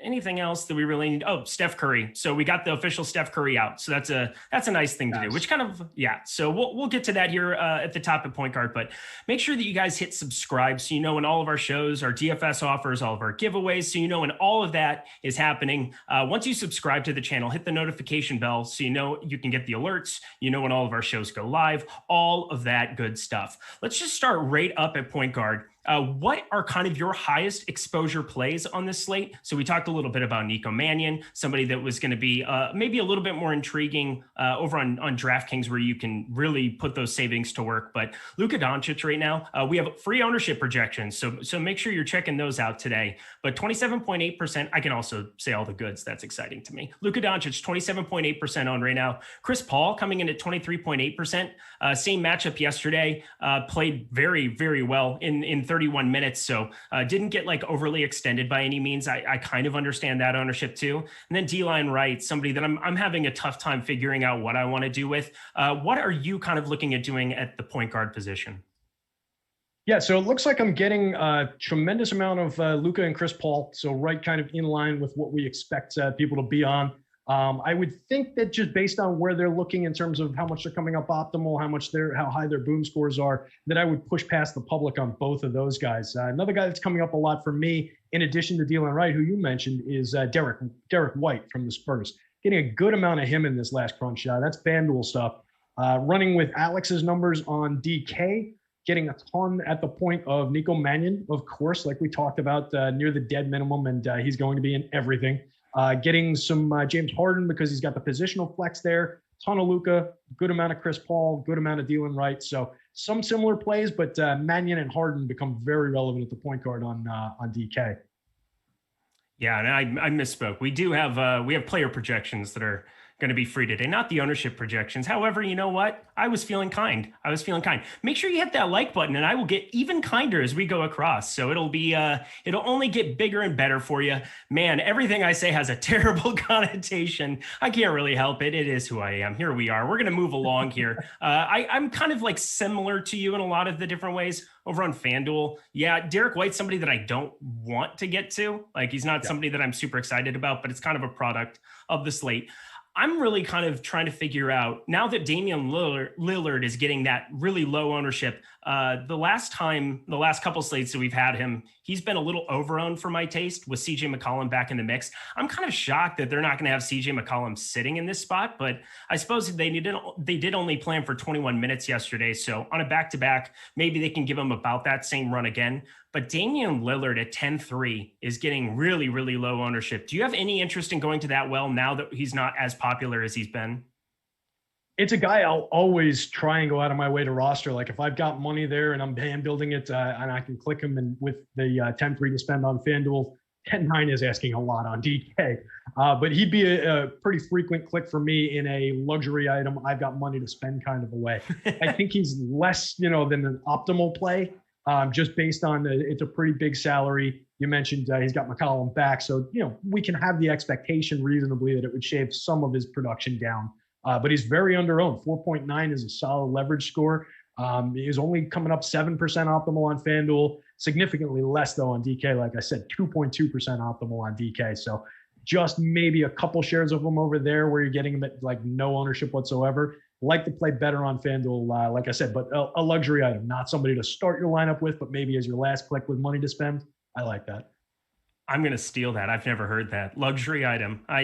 That's exactly how I feel about Damian Lillard. He's like I need 10% of this guy now that he's virtually unowned, and we know the upside that he has in just about any spot. So as a contrarian spend up, I like going that direction. Anybody else you want to talk about really here at the point guard position? Because there's not a whole heck of a lot else. I think Ricky Rubio at 2% right now is somebody that I might want to get a little bit on top of, considering we've seen the upside of late. I know it's a gigantic slate and ownership is still kind of getting a little too condensed for my liking at the top end, but just in case there's anything else that you really want to touch base with. Just taking a look. I'm sorting two point guards. This is just with the FanDuel point guards sorted, guys, just because it's quicker and easier that way. Less messy, not positional eligibility, whateverness. Yeah. So if I miss a couple point guards on DK, you guys know who they are. On FanDuel, I think De'Aaron Fox is a little bit interesting. Tough game. Don't love the spot against Boston. 9,200, probably appropriately priced. But he's not getting ownership, kind of similar to Damian Lillard, but with a little bit less expectation, a little bit lower salary. I think it's a similar kind of a play where you're getting him at low ownership, you're getting him at a decent optimal rate. He's a little bit more relevant on the DK slate, given he's 9,100, not 10.9 like Dame is. But he's, again, not really like jumping off the page over there. He's kind of a mix-in guy on both sites, but you're getting him at a nice leverage score. So I think he's a little bit relevant, maybe a little sneaky. Darius Mills, thank you so much for the super chat. He asked John Wall on FanDuel. That's going to be a definite no from me. We haven't seen him play since the 3rd of March. He's kind of getting reinserted into a situation where there's now a million healthy bodies, completely contrary to what we've had the last couple of weeks. How about you? Yeah, if I got him, it would be in maybe 2 or 3 lineups just by happenstance. It's nothing that the process would force. It's not where he's looking good to me at all on the page over here. No offense to the person who asked the question, but I think 8,100. We see FanDuel do weird stuff with salaries all the time, like LeVert's salary all week long coming back off of his long-term injury. Wall is still 8,100. If he was priced at like 65, 72, even somewhere around there, I think he'd be a lot more interesting. At 81, I just don't think he's relevant at all to what we're doing here. Agreed.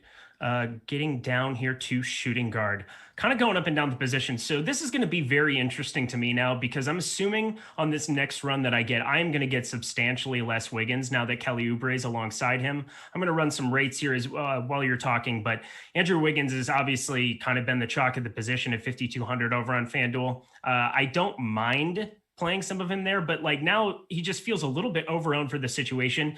Similar, but not as high over on DraftKings where he's 6K. But I just think that Kelly Oubre cuts into that production in a meaningful way. So I'm probably not going to get there. James Harden is probably my favorite single spend up of this entire slate. Just completely going nuclear in his last 14, has put up 10 games of 60 or more over on DraftKings. That's something that I'm interested in. Talk to me a little bit about shooting guard. Yeah, I love the spot for Harden on both sites. I think we can get to a ton of him. I really like the idea that he's point guard eligible on DK. I think that makes him very interesting over there. Like we saw in the crunch, he was coming up a good amount and getting a ton of them at shooting guard on FanDuel. So all in on the Harden play. It's amazing he, is somewhere where he's happy and he's decided to play hard again. And look at all of a sudden the fantasy scores are all over the place. So putting a guy in the right situation, the right neighborhood makes him very happy. And now he's all productive. I'm with you on the Wiggins one. I wasn't overly comfortable with it. Wasn't really happy with where we were looking like we were trending. Now with the Oubre news, with him coming back in, hopefully that'll be a good excuse and a good reason to pull some of the exposure that I would have had off of it. And I'll let the public stay on him and try and duck underneath even further. I think Devin Booker, a guy I wrote up this afternoon, definitely interesting. 7,500 on FanDuel, 78 on DK. A little bit pricey for what we want to do with him on DK, but I think he's in play. Still comes up like 10% optimal. Just getting a little bit more ownership than I'd like to see over there. The ownership come up on FanDuel as well, but just spectacular matchup against Minnesota. And he's been a lot better. Like their last 10 games, his scoring average was up by like 3 points. His usage was up by like 4 percentage points. His rebound and assist shares had both come up. So just a little bit of an uptick for him, trending back toward that like 1.13 fantasy point per minute player that he was last year, as opposed to 1.08 that he's been this year. So I like getting to some Booker. We were getting to a ton of Chris Paul too. Similar situation, just a cake matchup against Minnesota. So I think it makes a lot of sense that those guys are coming up. And Zach LaVine looks a little bit interesting on FanDuel, just based on the optimal rate versus the leverage score. Just noticed that one. I like that too. We got the Warriors starting lineup. Care to venture a guess at the weirdness? Steve Kerr was like guaranteed to do one thing that I wasn't expecting, but we're looking at Oubre, Wiggins, Green, Looney. Thought kind of what I was expecting at this point. Jordan Poole in the starting lineup. Whoa. So 4,600 over on FanDuel. Just buy into that stock here at the moment. That thing's going up. I'm pretty excited to get to some of that here. Man, this really, really screws up DraftKings. I'm gonna have to go back and do this too. Yeah. I love 10 game slates on live before lock. This is actually kind of a lot of fun. It's like putting together a Jenga or trying to play Jenga, where it's you're trying to like knock little pieces out. You're trying to notice where they're at, chisel it away, and hopefully you still stay standing at the end of the night. To me, it's like trying to assemble, like to build the Jenga thing before you start playing it, but you're doing that in one of those money booths where the money is just blowing all around you and you're trying to grab it. Exactly. That's how the pieces are. Yeah, except for the money's like, there's like a big hole opening in the corner where it's all suctioning out. Oh, God. Here we go. Hopefully not. If you guys are following along here at Awesemo.com, I think you're probably doing things in a pretty darn good way. Just want to let it be known, too, we have free content. So we have NBA player projections. It is the player projections that are free today. We have NHL Top Stacks tool. So if you have 8 minutes to spare to jump into some NHL contests tonight, jump over there and do that. And then UFC Top Fighters tool, which I use all the time because I know very little to nothing about MMA other than I cheer against Conor McGregor. That's about all I know. But I very do similar enjoy MMA fans. Yeah, well, there we go. I think that's just the qualifier. Where do you stand on him specifically? And there's a lot of other person. Yeah, and Adesanya just screwed me up from having one good lineup the other night, but so be it. Such as MMA, and I love the unpredictability of some of that stuff. But if you want it to be more predictable, if you want to stop guessing and start winning, jump over, check out that UFC the top fighters tool, which is just phenomenal. I stuttered my way through it. I got there again. I'm shocked I could even say UFC because I know nothing about it. Let's move ourselves along. So now small forward, now that we got that lovely piece of news about Kelly Oubre starting, that's going to be something that I'm going to try to move him up my board a little bit and kind of just nuke his projection. Hopefully we get an update here soon. I'm refreshing. I don't think we have that yet, but I think Kelly Oubre is going to be somebody. Oh, what was that? I think the boom bust update just came down. Okay. So Kelly Oubre is somebody I'm going to be getting to in this spot for sure. Talk to me a little bit about your small forward exposure over on FanDuel, and then I'll talk a little about DraftKings too. Yeah, so just real quick, I was looking just at that Golden State game. It looks like on DraftKings, you mentioned the Mannion play. That's going to be a must recrunch kind of a situation. So if you guys out there thought you had your DraftKings lineups all set and entered and everything, you're going to want to get back in there because that completely changes that play. Poole is now the much more relevant play. We lose a lot off of the other guy. So Steve Kerr doesn't like DFS. That's what I'm pretty sure of. Like everything you think you know about a starting lineup, that those two slates before the All-Star break, when Bazemore got broke as starting, that actually worked out really well for me because I got to a bunch of him still. But right. Man, that March 4th, a day that will live in infamy. Continue. So let's see. Small forward was your question, right? That's where we were. Pull that back up here while I'm taking a look at this. Click over here. Pull that guy up. All right. Thank you so much for the super chat, by the way. I can't spell UFC. Spelling's hard. Nobody said there'd be math. Go ahead. So we've got some interesting pieces on the small forward spot. I think it looks like in our numbers, just based on leverage with the ownership coming down, maybe Bazemore, just because he's min price on FanDuel, 3,400 on DK. Alex still has him at 23 minutes. So if you wanted to sneak him in as kind of a low-owned, low-exposure type play, maybe you gain a little bit of a sneakiness factor on him there. He's farther down the board on both sides, though. Top plays, Mikal Bridges is getting some interesting love in our optimal lineup tool for both sites. Not getting a ton of attention from the public. He's owned around the appropriate amount on FanDuel, under-owned on DK. So I think he's interesting over there for 5,200. Laurie Nance on FanDuel is particularly interesting as well. Pretty high optimal lineup rate, pretty high boom score probability. 5,300 is a little low, I think, for the player that we know Laurie Nance can be in the right situation. 0.84 fantasy point per minute producer this year, though. It's a little down from his 0.96 mark from last year, but has missed some time, still, kind of rounding into form. So I think we can get there. Then we get the Jaylen Brown play, who is one of the more frequent, I guess we'll call him mid-range at 7,500 options. I just sometimes have trouble getting the Boston guys where the trio of Boston guys, plus we're throwing Smart back into the mix now, just kind of take away a little bit from one another. So he ranks out well, has been producing well all year long. I think the price is right. I just hesitate a little bit to get overexposed to those guys. And he's got a negative leverage score on both sites, slightly less negative over on DraftKings where you're paying more for him. So I think maybe just in terms of how frequently the public's getting there, I like him better on the DK side of things, but we're getting much more optimal on FanDuel. So it's a little bit of, which devil do you want to pay on that one? Kyle Anderson is a discount play on both sites is pretty relevant. Sadiq Bey is relevant. We talked about Fournier already. And one that came up on the previous show was Harrison Barnes as well. And he was somebody that I got to in just a little hand-built placeholder that I was doing earlier. So I'll throw him into the mix. Decent little leverage score on him. Should be plenty of minutes, his usual opportunity. It's nothing really standout about the play, but I think 5,900 on FanDuel is a decent price. Keeps Barnes in play over there.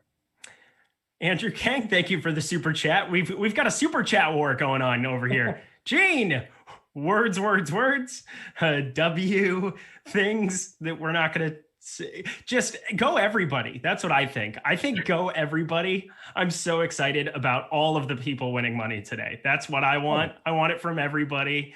Andrew, Gene, thank you guys. Let's get it all done. Everybody is kind of the way that I think. I'm not partial to one person or another in this point in time. All right, moving ourselves along. Yeah, you've probably seen the Awesemo avatar all over the DFS leaderboards of late, and obviously for good reason. I'm pretty sure Rinpack had another massive night. Didn't even text me about it anymore. It's like one of my best friends in the industry. The guy doesn't do a show with him every single night. Doesn't even let me know when he does well anymore. I have to find out after the fact when everybody's like, "Isn't this your buddy?" It's like, yeah, no, he's up there. It's just that common for him. It's not special anymore. He's going to start texting you on the nights where he's not winning 5 figures. I want to be not special. That would be awesome. I would love to just blend into the crowd and just count dollars in my money booth. The same money booth we were talking about. But if you guys decide you want to rock out with your avatar on DFS or on your DFS profile, if you put it up on DraftKings FanDuel, you'll win a free month of Awesemo Plus when you place within the top 3 of any GPP. So that means you don't have to beat your impact. You just have to finish in second or third out of those 5,000 entries. So head over to awesemo.com/announcements/avatar. That's awesemo.com/announcements/avatar, or simply Google search Awesemo. Oh, wow. Awesemo avatar. Good God. This is great. That was a good Awesemo avatar for instructions on how to download the image. Man, you know what happens is you just get so excited. I'm so excited to be doing a show with you. I'm so excited that we got the Warriors starting lineup well ahead of time, and I have murdered Jordan. Jordan can't even keep himself composed. Jordan, we're trying to be professional over here, okay? Sometimes things happen. There we go. There we are. We're back. Going to power forward. People up to an Italian porn site. Oh my Lord. Man, you know what? I'm just going to keep going here. Aaron Gordon sitting at the top of the position, which makes a lot of sense to me in this spot. Brooklyn, phenomenal matchup, 5,400. Not really priced for the minutes that we saw right out of the gate after a week off. 31 minutes, 21.3% usage, all just positive things. Now gets the Brooklyn matchup. He definitely stands out for me. Also 1.05 fantasy point per minute producer on the year. All things positive, especially when he's probably going to be handling the ball a little bit more. Jeremy Grant being next there makes a lot of sense to me, but I don't know. Him and Sadiq Bey are tough 2 guys to like get a gauge on. So I'm curious what you end up having to, what you have to do in your projections. Are you going to play them both together? Are you kind of factoring one or the other? Because it seems like they do flip flop having big games opposite sides of each other. Yeah, it looks like FanDuel wise, I'm getting to about double the amount of Jeremy Grant that I was getting to Sadiq Bey. I just think there's some interesting mix and match type guys that fall in a little bit higher ranked than Bey is on the at the small forward spot. So I'm getting a decent amount of Jaylen Brown, Laurie Nance, just a lot of the guys that I read off before. Even Harrison Barnes coming up a little bit more frequently for me than Bey is. Where Jeremy Grant is actually my top owned power forwards, and this is through the crunch. This is before putting anything into filtering or anything like that. But it looks like I would have a decent amount more Jeremy Grants. And that's, I think, the correct play. That's where I would probably land. He's coming up slightly more optimal than he's getting owned, but he's getting a lot of attention. 7,000 is a decent price for the production we've seen for him this year. So everything is just kind of right around where it should be. So I won't be overexposed to him, I don't think, but he will be one of the higher owned power forwards. I'm nervous. I don't know whether or not I'm supposed to do this. I got super chatted to do something in a Kermit voice. You know what? I might save that for later. We're gonna go on the back end of it. But again, oh my gosh, they're just going back and forth. This is outrageous. Andrew Kang, super chat for all the players in here. Players, I like that. And to the best hosts of Awesemo, which is where I work at. Just letting it be known. Everyone but Timmy. Everyone remembers Timmy. I don't know Timmy. I don't know who Timmy is. All I know is that I'm off the rails. I'm just having way too much fun today. Oh my Lord, Jordan. Jordan's losing. Oh man, this is probably the most relaxed I've ever been, having a bunch of lineups in play 28 minutes before lock of a 10-game slate. I can tell you that. But make sure you guys hit that like button. Hit that like button right now, and I will give you out the top 5 owned plays over on FanDuel, over on DraftKings, letting it be known. Get us up over to like 650. You get to 650. I'll give those out here before lock. I'll refresh this. I think we're at 450 on my screen. I'm sure that's gone up since then because you guys are lovely. You guys listen to me. I think that's what happens. But going up and down the rest of the point power forward position, a guy that I'm getting to a lot more than the field, and I think I might like a little bit more than Alex, is Maxi Kleba. You're looking at kind of a depleted Dallas rotation in the front court. I really kind of like being able to punt him at 3,800 on a site that right now just feels a little bit loose in pricing. He does give you a lot of access at 3,800 to a lot of other places that I want to go. Porzingis, we know the kind of upside that can exist there at 7,900. I do like getting to a little bit of him too. Just hasn't really shown it of late, but a Portland matchup might be able to help a little bit with that. Is there anybody like on the lower end spectrum that you're looking at? I think the Maxi call is interesting. He's getting some attention, but not a ton for 3,800 for a guy who's got a relevant minutes projection. We talk about it all the time. Minutes are what really matters a lot. He's 0.7 fantasy points per minute this year, but we've seen him last year. His rate was 0.81, a little bit more productive. For that money, he doesn't have to do a heck of a lot to produce at least, a median type game.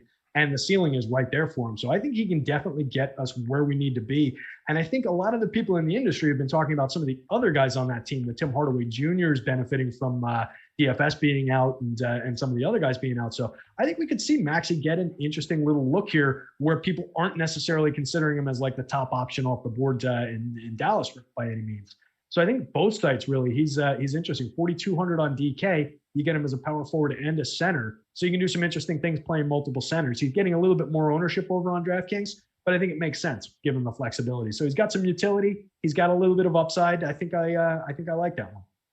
And then another one that jumps up for me is Jay Crowder. We've mentioned that Minnesota matchup a few times. He's a guy that I like to get to when I can, when he seems relevant. I just like guys who can produce without having to score the ball, guys who do the dirty work and generate steals, generate rebounds. And he's that type of a player. So he's somewhat productive. I think the field is maybe a little bit more excited about him than I am, though. So I'm a little concerned about the leverage score. We'll see where it lands coming into lock. We'll see what process does. But just looking in that cheap guys type range, he's on the board for me. Like it. Yeah, I'm glad you're on board with Maxey too, because I feel pretty darn good about that one. Kind of a position that I don't feel like that ecstatic with. And we know the kind of variables, like Aaron Gordon has been chalk many, many times before and gone south in certain situations. I'm just a little bit above the field, which doesn't make me feel great, but I'd rather punt down and get a little bit exposure to like some of the bottom ends of the range as well, because there's nobody who's like soaking up a bunch of that ownership. Let's move ourselves over to center to kind of finish out. Jared Allen kind of been the chalk of the position all day, going up against the Spurs. Obviously a great spot. Nikola Jokic, we know the kind of upside that he can have up against Chicago. Chicago was the one game that I recall that he just went completely nuts of late. What was it? 77.3 7 games ago. I like going back to the well there. That's for sure. I don't think that should be surprising to anybody. Then Nikola Vucevic up against this Brooklyn matchup with Aaron Gordon back. I'm curious. He's still kind of getting to double digit ownership. I'm curious if you're getting there as well. And then if there's anybody else that you like. So let's see. I'm running a new crunch. I just didn't even update my stuff. I'm just running with Alex's numbers, which is probably the better way to do it anyway. Let's be honest. I'm getting a little bit of Vooch, right around like what the public would be getting, 9%. I suspect, given there's a little bit of room on him in terms of leverage, he's drawn like right around even, which in my sorting would be considered like a little bit advantageous given his other numbers. Mm-hmm. I think I would get to a little bit more of him than like that 10 mark, but I don't know that it would be 20. I think it would probably be 15, 18 type range. So above the field, but not like a crazy amount more, just given the singular center on FanDuel, where you can flex him around the board a little bit, maybe roster 2 centers side by side, be a little bit different on DK. I think he's interesting. 9,900, you're paying full freight. You're not getting a discount to do it. But I think it's an interesting play and maybe not a build that a lot of people are talking about. Jokic and Allen are top 2 centers for me. I think they're kind of no-brainer situations. Getting to a little bit of Karl Anthony Towns, it looks like. Similar exposure to where Vooch was coming up for me. So I think I can get to that play a little bit. Again, you're not getting much of a discount at all, if any. 9,600, you're getting a discount from the perceived Karl Anthony Towns, the guy, the 1.45 guy that we've seen in the past. Oh, I know all too well. As a Timberwolves fan, I know what you're saying. Yeah. You're familiar. So yeah, if we were getting the Timberwolves fan to the Knicks fan, I suppose. Yeah. Ugh. It's awful. Yeah, there's been a couple bad looks for NBA fandom here. God. Man, we are not the representative people of who you want to have be your fan. Oh, it's just awful how bad our teams are. But continue on. Yeah, so getting to some towns based on that stuff. Looks like Javal's come down the board a little bit in terms of where he was talked about earlier in the day. Still somewhat relevant, but not like leaping off the page on FanDuel. A little bit more relevant on DK, but owned around the amount that he should be. He's got one of the more interesting boom scores at the position just because he's 7,500 over there by comparison to some of the other top options. It puts him in play. Who else? We got Holmes is there as reasonable, mid-range kind of an option. Who are you going to say? I was going to go just talk about the Daniel Tice Robert Williams situation a little bit. Like when you take Tristan Thompson off the floor in a lot of ways, like these minutes were basically split 50-50 in certain ways. Like they share a couple, like 2 minutes of court time, 26 and 26 the last game. I'm curious. Robert Williams has been playing very, very well of late. He's also coming off probably his best game there. I know that it's kind of been a hot hand approach in some ways, but I don't know. What are you kind of doing with him? How much are you getting to? Do you have any interest going that direction? It doesn't look like I'm getting a ton where he's a center on FanDuel. He's a center on both sites, actually. Is no forward eligibility on DK. So doesn't look like I'm getting to a ton of them. And it's mostly just from blockers at that position. I think there are just other good plays. And 5,700 with a little bit of a question mark on the minutes. I'm using Alex's minutes projection, which only has him at 20. So that's kind of taking him down a few pegs. If we had him at 26, I think he'd be a little bit more interesting, a little bit more relevant. That said, still though, with only one center option, I think I would probably go to some of the higher end guys, just given all the value that we've got at other positions. I don't know that center's the spot we want to pay down on this slate. Oh, thank you so much. Thoughts on Pascal Siakam? $5 super chat coming in. Thanks. Also, I have an IQ sub 85.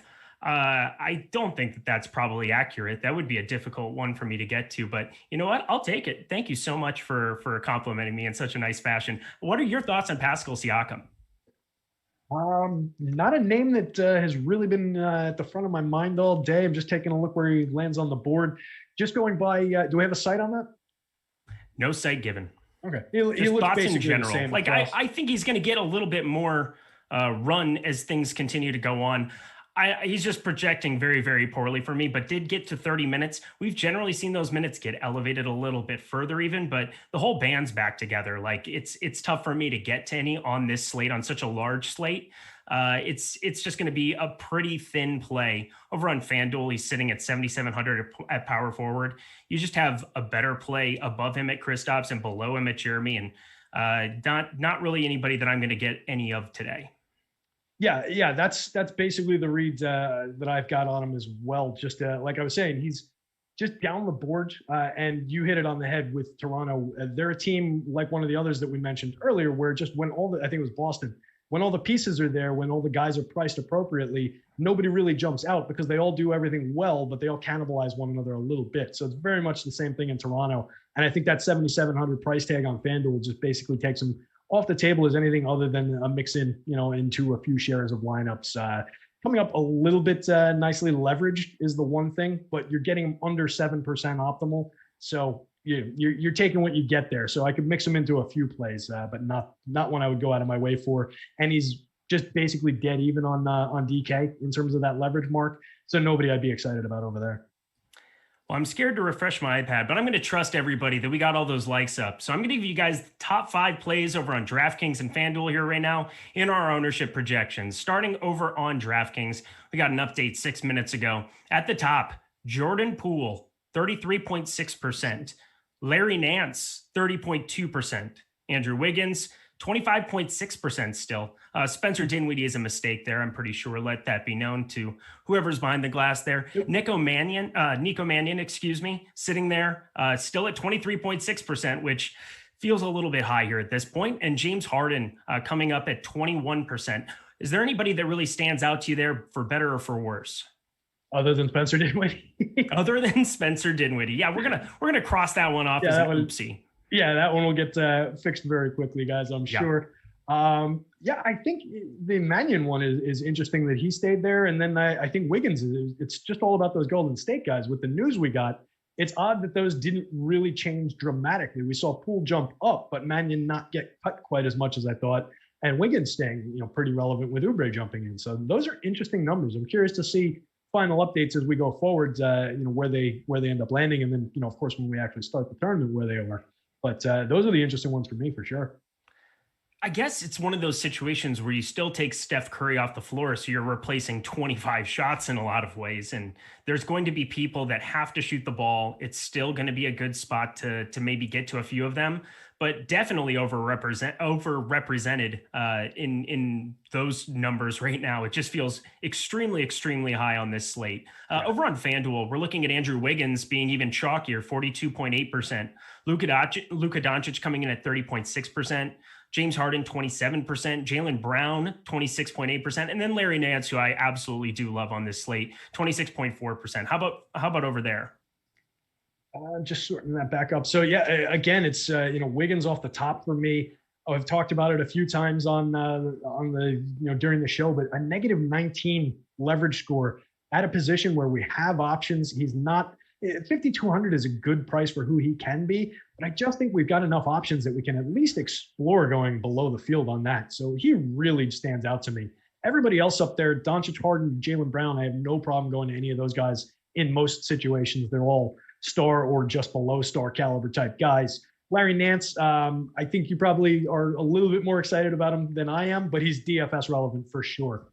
Just not a guy I ever really love rostering. Not one of my favorites. Has never really won me any money, but I get it. And I see where he's coming. I see where you're coming from on him. So I'm with you. I just don't love it. Okay. Well, get your questions on into Premium Slack. I'm jumping on over there. We'll go into the YouTube channel where I'm hanging out. No Kermit voices, no Muppet voices. I promise. We're not going that direction today. Again, this is a professional show. Going to Jim Hensing and Susan, buddy. Yeah, definitely no. Christian asks, should we play Mannion on DK single entry? I'm probably not going to at this point in time now that we have that news. Yeah, no, I think if anything, you want to maybe look to Poole. I guess you're, maybe picking up a little bit of leverage depending on where that optimal rate comes down in Alex's most recent update. But I think you're taking on a lot of risk of just he might not see enough minutes. He might not just be out there enough for you. So don't love it. All right. Keep loading those up here. What's the number of max Warriors you'd play in a DK GPP lineup? Typically, I don't like to let I'm a big proponent of let the optimizer optimize, but for something like that, especially on a 10 game, a big slate, I don't like to leave it just, totally unencumbered. So I think for DK, I would, 6? I would set it to 4 maybe, and hope that I mostly had 3s on FanDuel. I'm usually at 3 for most slates. So definitely would be 3 on this one. Yeah, I think because Poole isn't near the minimum, the way that Mannion would have been, or Wanamaker, if that wild carded came through, it would have been a different situation. I think 3 sounds about like the right number. I don't think I would want to get to any more than 3 now on this slate. You're pretty much just asking for that game to, if it gets out of hand one direction or another, I think there's at least going to be 2 pieces that really pop out of it, but even 3 feels like it might be tough. But again, there are going to be a lot of shots available to everybody else. I guess the one question I have for you, just because we didn't talk about him at all, Draymond Green, what are you doing with him? Because obviously he's somebody that we wouldn't expect would see a large usage increase with the absence of Steph Curry, but still pretty well priced, still going to be distributing, still going to be rebounding. Do you have any interest in going that direction at the current rates? So it ties into the crack I was just going to make about the rest of the Warriors who are going to be out there. Yeah, there's a lot of shots, but eventually, at the end of the day, they do have to make them. And we just don't have a ton of real NBA caliber type guys. So that also plays into just how many of these guys do I want on my team? Yeah, they're the right salaries. Yeah, they fit. But at a certain point, we do need to actually score real life points, actually score fantasy points. So Draymond is one of the guys on that team I'm certainly more comfortable going to. But we talked about it off the top. Adam talked about it on the last show. The assist rate comes down pretty dramatically with Steph Curry off the floor. It's a natural. He scores a ton of their points. Draymond passes him the ball. Steph makes his shots. That's where those assists come from. Kind of a duh situation. But it does affect his numbers, could potentially shave some upside off if he's passing to some of these guys who are a lot less likely to hit those shots. I think he's still relevant, but I wasn't getting to him at the same mark that the public was. I was a little underneath. And I'm happy about that. I think that sorting through, I think I would get to even less of them. Does have a decent leverage score, which is the one thing that concerns me. Alex's numbers are starting to see it a little bit differently than I was. So I'm a little bit concerned I might get a little bit too lightweight, but that's how I'm justifying it, at least. Let's put it that way. We got a question. Oubre or Wiggins? I'm assuming that would be in a situation where you're playing one lineup. Would you play them both together? Would you play them? Which one would you prefer? I guess if you only had to go one direction on both sites, I suppose they don't have a site given.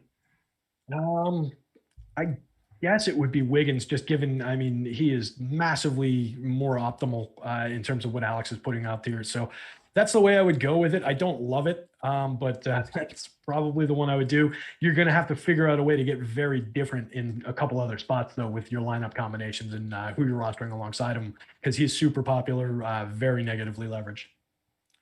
12 minutes to lock. Make sure you guys start getting those lineups in.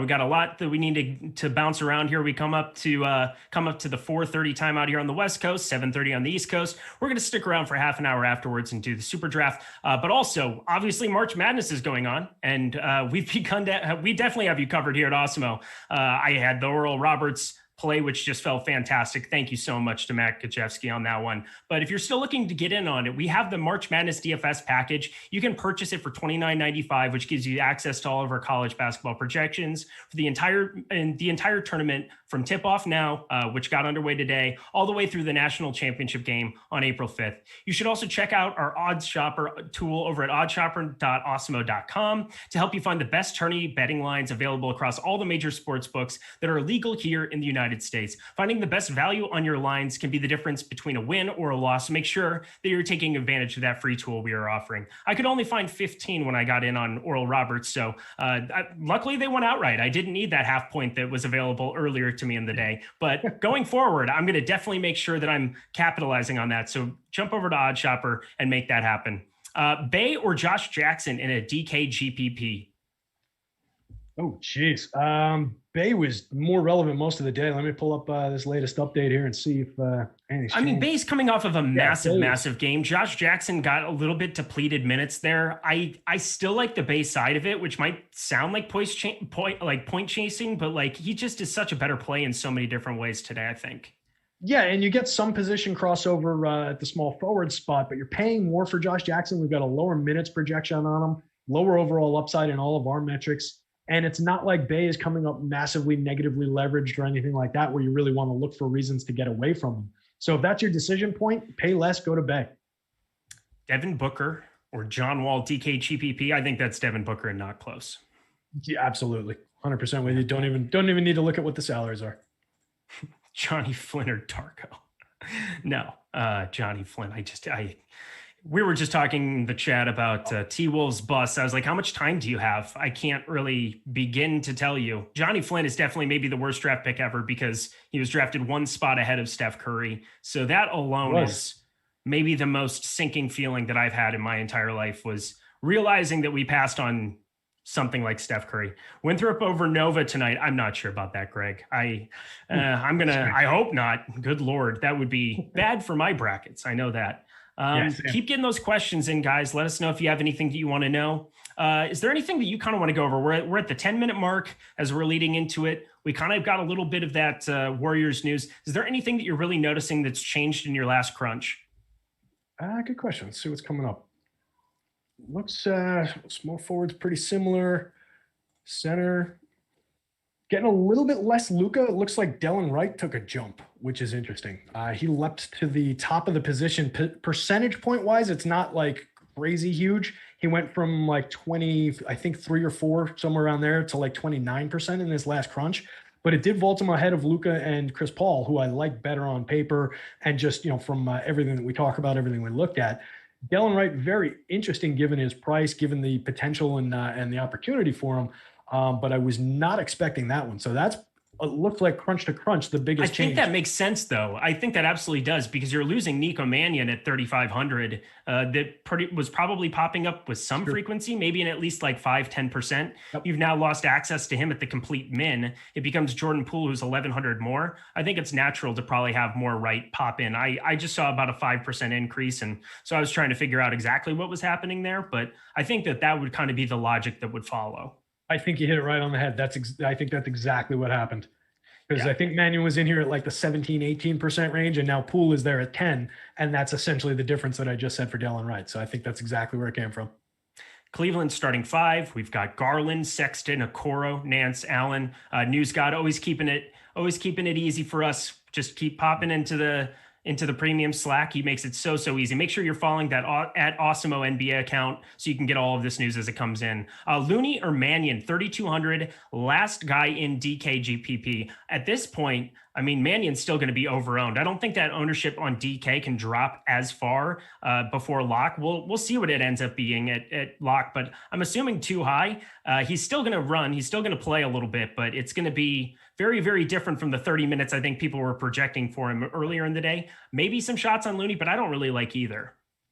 Yeah, I don't know that I would be going to either. I guess it's tough to say safer, like going to the Mannion one, but based on what Alex has in here right now, 26-minute projection still coming up significantly more optimal, about double the optimal lineup rate than Looney.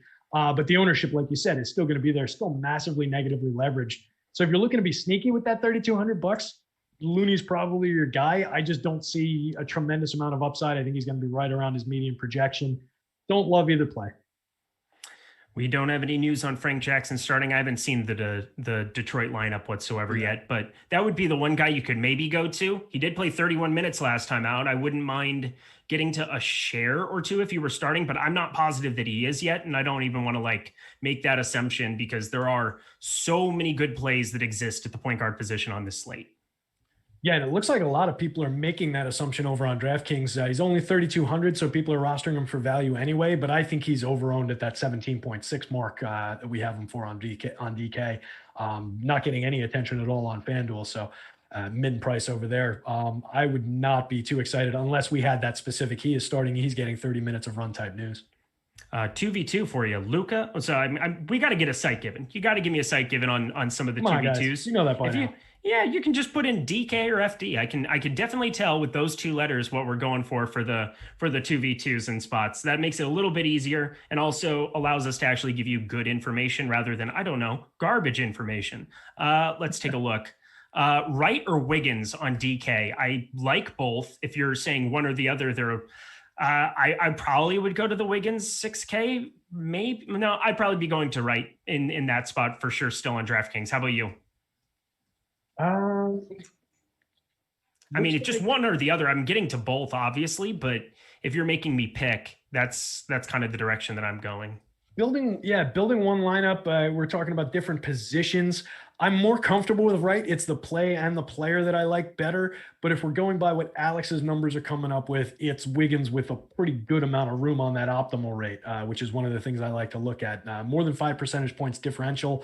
If you're talking about a tournament, it's, you're getting less leverage there. If you're talking about a cash game, I think Wiggins is the better play just out of the gate, just not worrying about ownership at all.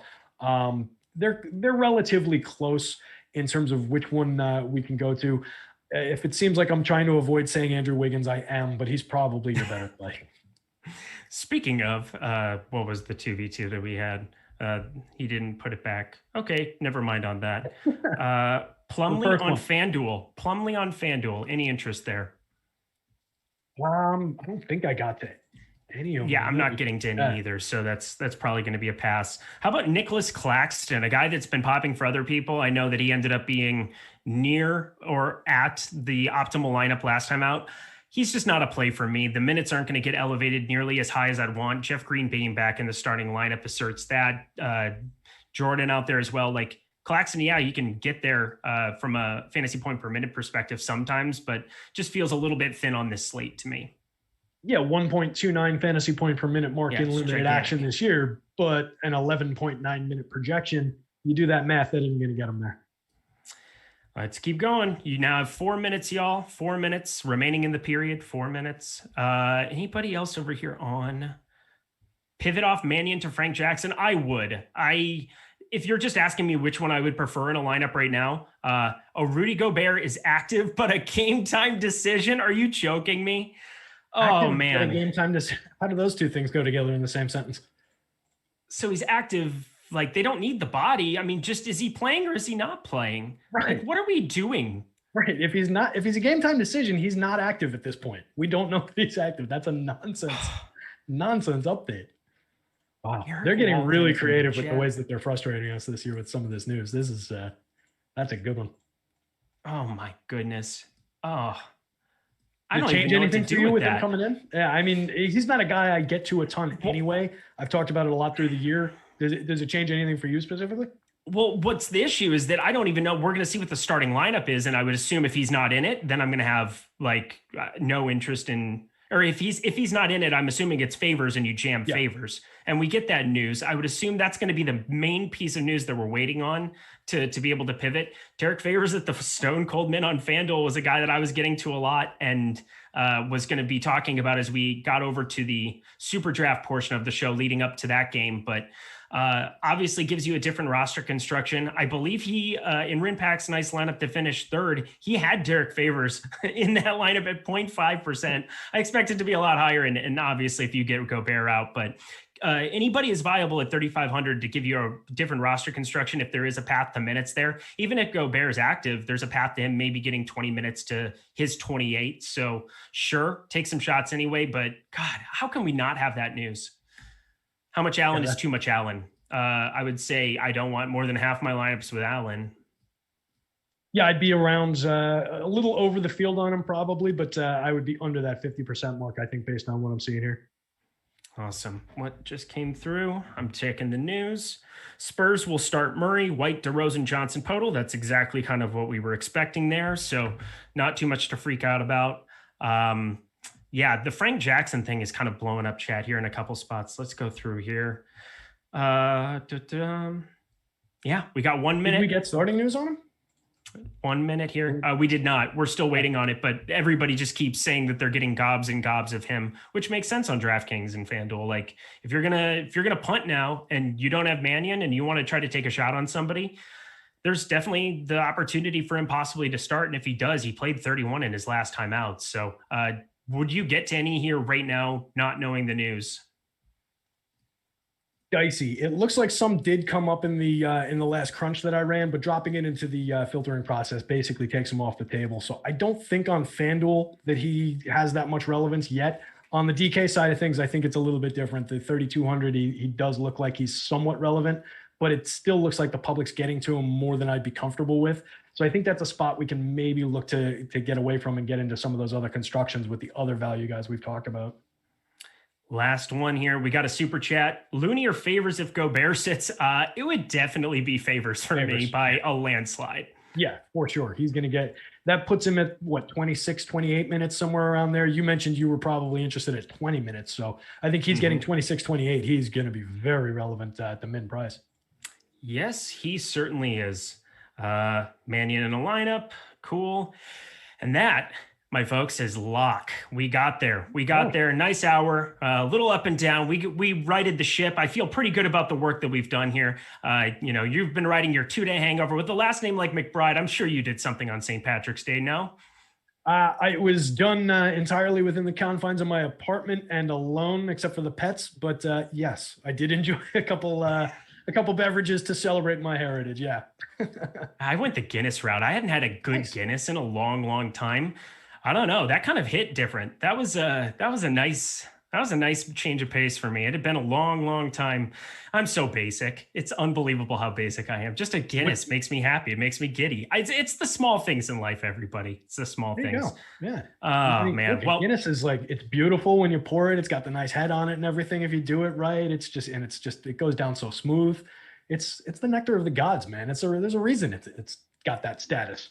It's aesthetically pleasing, if you will. Very much. All right. Well, we got SuperDraft half hour here. We're going to pop up this, take a look at kind of some of the contests that are going on over there. But SuperDraft has partnered with Caesars Rewards to transform the DFS industry forever. The opportunity to make serious cash has never been better for a DFS player with low rake, high stake contests that are expecting huge overlays as SuperDraft rapidly grows. And I can tell you, there has been overlay just about every single night as you've been going over to SuperDraft. So tonight, they are hosting their 30K jump shot with 5K going to first. So make sure you get your entries in that. We have SuperDraft NBA projections. They're out there for you to utilize. So go over to the Awesemo.com website. Make sure you click on that now. And if you happen to be making your first deposit over there, make sure to use Awesemo code Awesemo21 to get $50 free when you deposit $50 or more. So you're basically just getting a free $50 to go and put into play with overlay. It is one of the best places that you can go to build your bankroll today. So stop guessing, start winning, but also make sure that you are playing over at SuperDraft. I'm jumping over here to the projections page that we have going right now. Have you looked at any of the projections so far today? I looked a little bit earlier, but a lot has changed since then. So with my feeble memory, we're going to have to kind of parse through these as we go. But I think there's a lot of interesting stuff on the board. Just going through them, one of the top names on the list that we've got here in terms of what his projection multiplies out to is now rendered questionable. And that was Rudy Gobert with a 135 multiplier. He was coming up near the top of the list, but I think he's kind of big question mark now, based on what we got in that last show with that last part of the show with the active, but maybe not in the NBA sense news. Guys, there is so much overlay going on over here. We've got the $18, 622 spots, out of 1,600 entries. You've got 1,000 spots still basically sitting open there with 26 minutes to go. That's not going to fill. We've got the $7 sitting down there, 859 out of 2,500. Like just barely over a third full. Like you'd be crazy not to get a couple of entries over there right now. So just jump over there and we're going to start talking through a couple of these plays. The number one play, I guess we had an update 24 minutes ago. We'll see if something else comes through. But from a total fantasy point perspective, the number one play on SuperDraft today, Karl-Anthony Towns, 1.25x multiplier, 60.34 projected fantasy points. How do you feel about Karl-Anthony Towns in this spot? That's a big multiplier for Towns. It's kind of like what we talked about with his salary on the other sites, where it wasn't necessarily discounted enough to the lack of production he's shown us. Now we've got a pretty interesting multiplier that kicks him up to, that's, that would be akin to him being priced maybe in the 8,000 somewhere on the other sites. So I like that multiplier. I think that makes a ton of sense to look to him. And it might be one of those ones where, yeah, people are going to roster Towns on name recognition, but they might be a little gun shy compared to some of the other center options on the board and the guys who have been a little bit more productive recently. So definitely like getting to that. So it's interesting too, because you got a pretty close projection with Vooch, who's sitting there at a 1.2 multiplier, projected just fractionally lower there than Karl-Anthony Towns. But Aaron Gordon's back. I don't know. 1.2, you're only getting to roster one center. Obviously, ownership is still part of this game, but I'm definitely going to prioritize Cat, I think, in a situation where there's still no Beasley, still no Russell. Anthony Edwards sure is increasing his usage as they go, but it's kind of opening up a little bit of the court for Cat too. As somebody who watches an irrational amount of Timberwolves basketball than I should, because they are terrible otherwise than those two. How do you feel about Vooch as kind of like a pivot off of him? I think I prefer the Cat side. Two players, I consider Cat probably, if we're just putting him in a total vacuum, full health and everything, Cat is probably the better of the two players. So we're getting to a bigger multiplier on the better player when we think or at least I think, there might be a chance that he's lower owned out of the two. So give me Cat in that heads up. But I like Vooch. I mean, it's a great multiplier for him as well. But you mentioned, we've got Gordon, we've got Fournier, and all these guys coming back might shave down some of the recent production. So it makes sense. Maybe let other people make that mistake and go to the Cat play that might be a little bit less popular. That said, phenomenal matchup against Brooklyn for Vooch. So no issues with that play whatsoever. Working our way down, Jeremy Grant up against Houston. Gigantic multiplier, 1.45 for a guy who is the focal point of the offense. I'm always excited when I can get a bigger multiplier on a number one player in an offense, somebody that at any given moment can go off and kind of assert themselves and give you that upside. So 1.45x, I really, really like going to him in one of the forward spots. Obviously another center up there with Rudy Gobert sitting there. I mean, center is just absolutely loaded for SuperDraft because on Gobert now too, now that he's in there, you're going to get depressed ownership. I know we have that half hour that leads up to the 8 o'clock Eastern time lock, but Rudy Gobert, if he is active, if he ends up in that starting lineup, gets a Toronto front court that's going to be Baines, Chris Boucher, and it's just not very imposing. Would you have any interest in like upping your exposure on a guy like that who kind of last second would get ruled in? If we know that he's in, yeah, I think it makes a lot of sense to start clicking as many times as you can and mash him in there, just because he's probably not going to be in as many people's lineups as some of these other centers. And he's coming in, decent multiplier, higher than the other centers on the board, reasonably close in terms of his median projection, pre-multiplication, and it puts him right there after we multiply out. So if we have that news, if we know he's going to go, I would go to it. If we don't, really have great news or he's limited, something along those lines, I'd be a lot more skeptical, a lot more hesitant. I think Jeremy Grant, though, is very much in play. He's been like Mr. SuperDraft all year. They've just had him at good multipliers, and he's just been super relevant. As you said, getting to a number one option type of a guy, significant amount of usage all year long, just a focal point of that offense. Really like doing that when we can with a good multiplier, and I think that's the case tonight. So definitely can load up on Jeremy Grant. So I'm building out a lineup right now. Karl-Anthony Towns has power forward eligibility over on SuperDraft. Hello. How you doing? Oh, man, is that fun? That's a good catch. We had Adam pick up on that in the YouTube chat, and I just started building. And Karl-Anthony Towns, sure enough, you can play him at power forward. That's very, very enjoyable. I kind of like that aspect of it. So he doesn't eat up your center spot. So Gobert would, Vooch would, both guys that are going to be Very popular, I would expect, on this slate if, again, we get that Gobert news of him being ruled in, but certainly won't get close to what Vooch's ownership will be because of the last-second nature of it. I don't necessarily always like going to these 1-point multipliers over there. So on SuperDraft, when you're playing multipliers, you basically, if they're 1.0, you are getting exactly what their fantasy totals are in that spot. And it's hard for me to really want to jam in too many of them. But I kind of make an exception for James Harden in some spots because we see those 80 burgers that he's capable of. He definitely has a ceiling that kind of eclipses some of these other guards in like a 1.25 to 1.35 range. I suppose Kyrie Irving would be the direct pivot off of him. He projects well by Alex, a 1.25x multiplier. I guess the question for you, would you prefer Kyrie Irving or James Harden if you were playing one lineup over on SuperDraft? Interesting.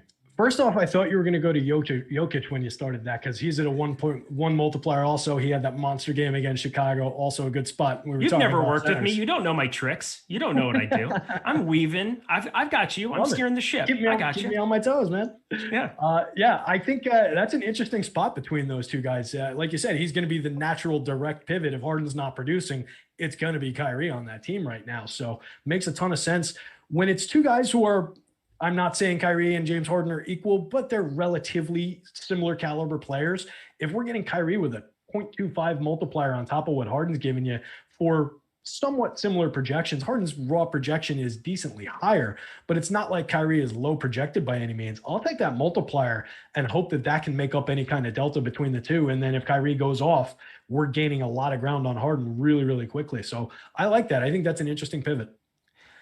I think I'm going to do that here as I'm building out my lineup. I'm building a lineup and I'm going to build a couple in the $7 and kind of talk through it as we go along. Because again, it's just a fun way to get exposure. I don't have much Kyrie Irving on the main slate on either DraftKings or FanDuel. And so having an opportunity to be able to roster some different guys, Adam and Alex have been talking a lot lately about playing on multiple sites, giving yourself an opportunity to really kind of leverage yourself in some spots, get a different build, not being overexposed to just one price or one player over on a site where you kind of have to when you have some of this uber chalk that we've had of late. So Kyrie Irving, 1.25x really seems like a fun spot that I kind of want to go.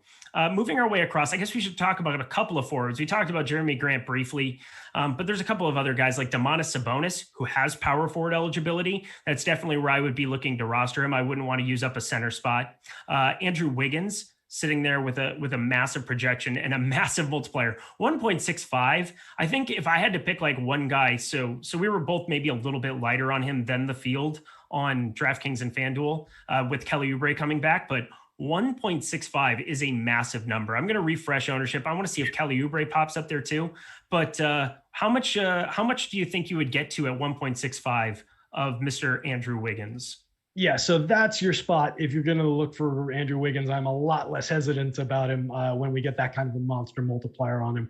And that's what we get with with the site sometimes is you get those plays who are just because things change throughout the day or because of just emergent news on a guy like Steph Curry, it pops for Andrew Wiggins. Now he's at a very ridiculous multiplier for the opportunity that we've got. We saw he was, one of the leaders in boom score, one of the leaders in optimal lineup rate at, a mid-range type of a price on the other site. Now we're getting him as if he was on one of those other sites, essentially almost mid-priced based on that multiplier. So that puts him within the top 10 after multiplication of overall projections on the site. Love the play. Think it makes a ton of sense here. And we don't need to be as worried about an underperforming kind of an Andrew Wiggins game with the multiplier. I think he gets us there on this site a lot more efficiently and effectively than he does on the other ones for the money. So I'm a big fan of late swap. Like I think most DFS players who play MME, who are profitable, who work hard at this, I think late swaps just kind of become an important proponent of it. I want to just talk a little bit through this Derek Favors situation. He's at a 1.9x multiplier over on SuperDraft. He's only at the power forward. So you could play him at a power forward spot, or excuse me, just a forward spot. He wouldn't have to be using your center position. If you were to get the Gobert news that he ends up being out, 1.9x, that seems like a massive spot that you just kind of want to jam, no?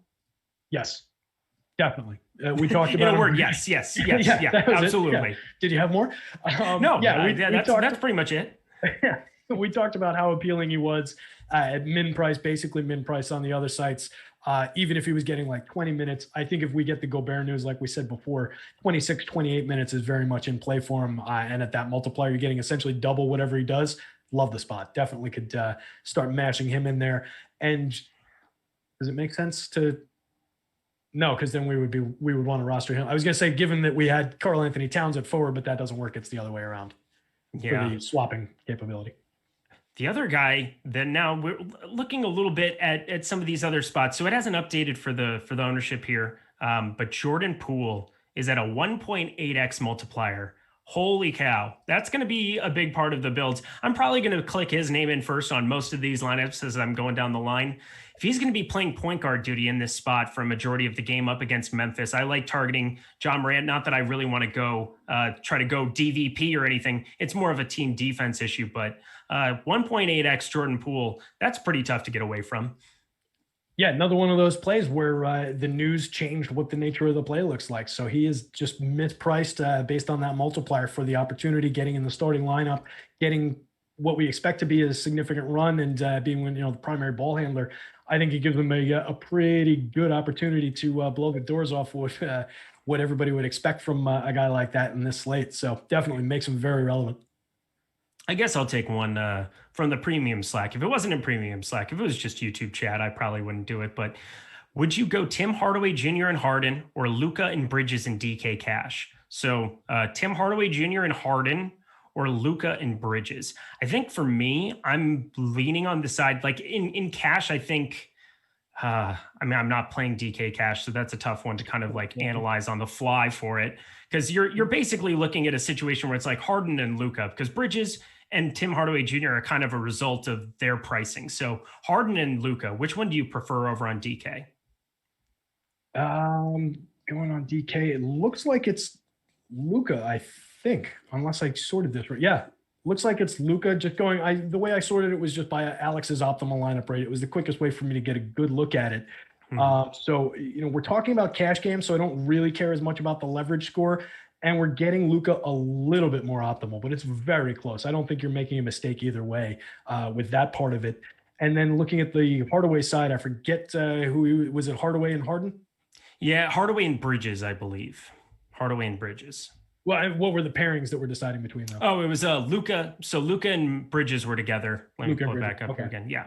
Luka and Bridges, or Tim Hardaway and Harden.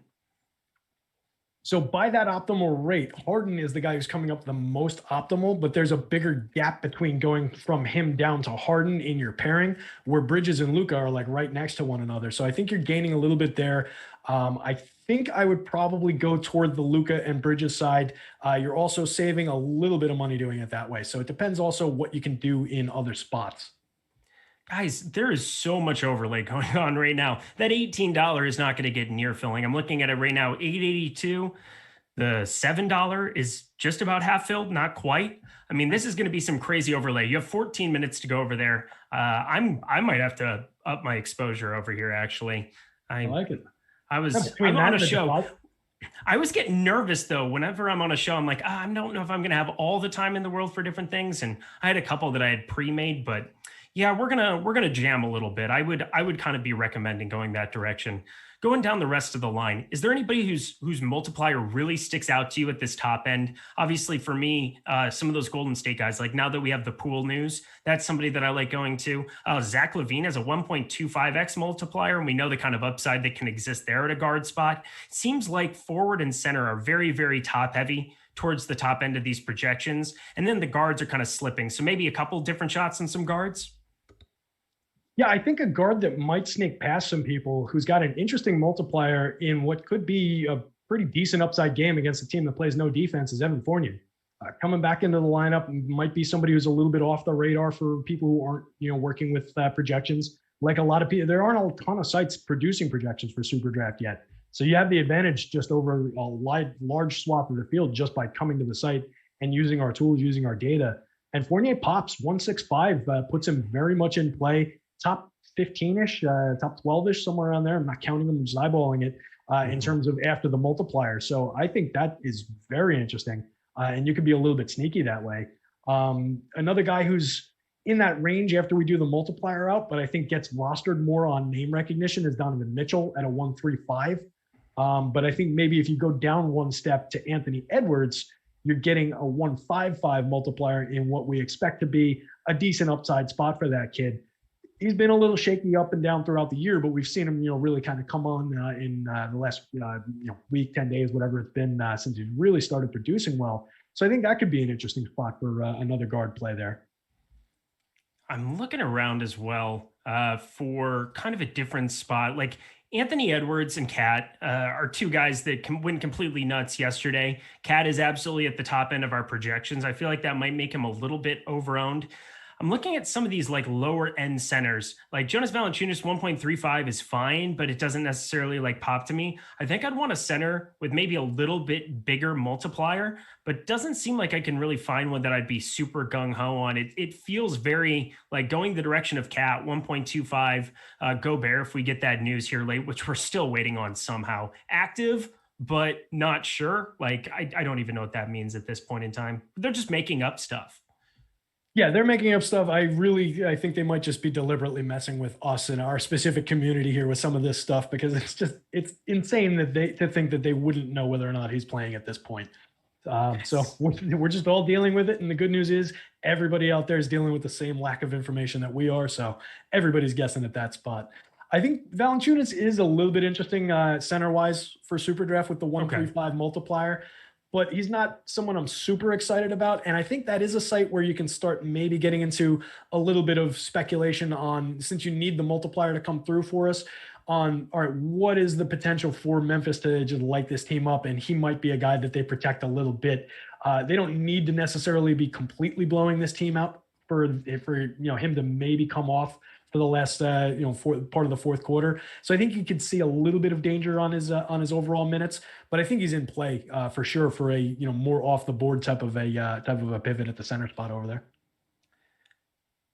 Yeah, I don't know. I feel kind of lukewarm a little bit about it. I never really get a good gauge on him. We've seen the minutes come down so extremely in the last two. I know that it hasn't necessarily been like they went small for the Portland game. They didn't necessarily need him to be out there any kind of minutes.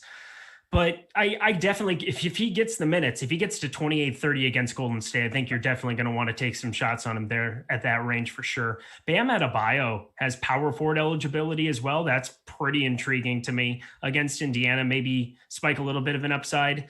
I could take some shots in that direction too. Further down the line, like DeAndre Jordan 1.7, that's still not going to be good enough for me to get to. It's pretty top heavy, I think, is kind of what I'm learning on where I want to go in the center position.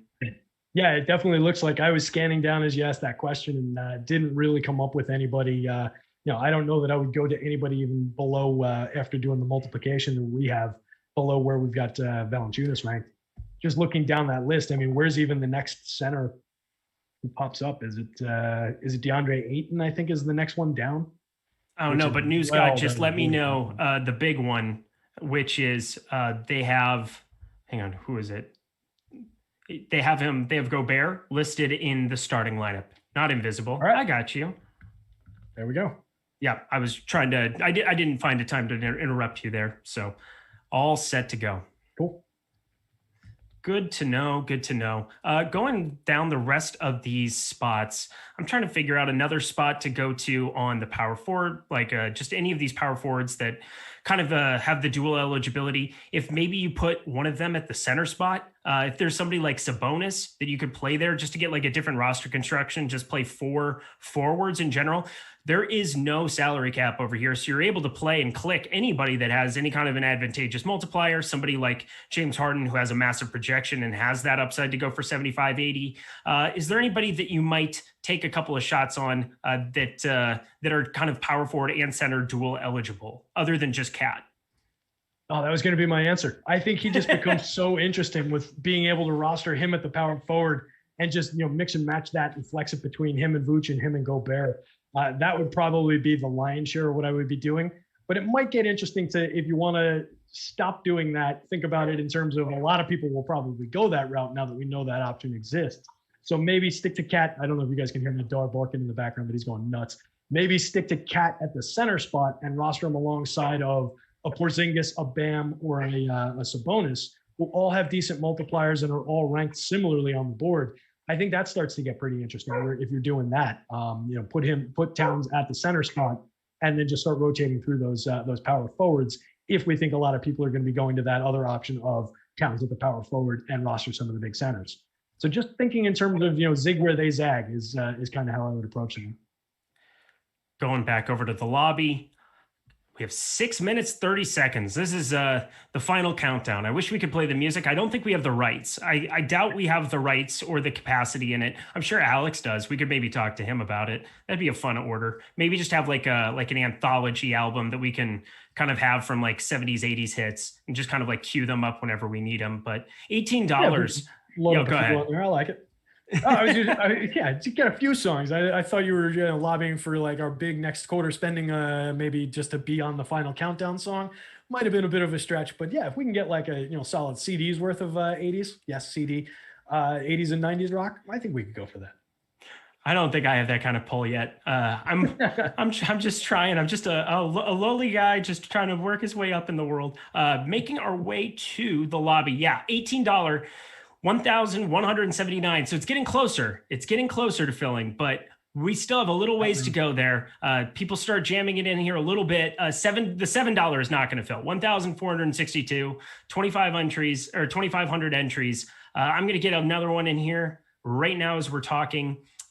Looking through the rest of the projections, is there a preference that you have? Like, I wouldn't want to play even in this kind of a capacity. I think this is where it does matter, making sure that I don't have too many guys from one team. I don't think I would want Vooch and Fournier together because those multipliers, like I would really just need that whole game to shoot out. Maybe pair them with Harden. Sure. I'm not a big proponent of game stacking in any kind of a necessity, but it makes sense where if they're all going to go for an upside that's going to win you a tournament, that game's got to stay close and stay intact. Would you agree? Yeah, that's if I'm going to do it, that's the spot where I'm looking for, high total, zero defense type of teams with a few focused plays and a few guys who, most of the offense runs through, which we do sort of have, at least on the Brooklyn side. On the Orlando side, with them getting a little bit more healthy, it's a little bit more spread out than it has been in recent weeks. So I think we lose something from that. But yeah, that would be one of the more likely spots if I was going to approach it that way that I would consider doing it.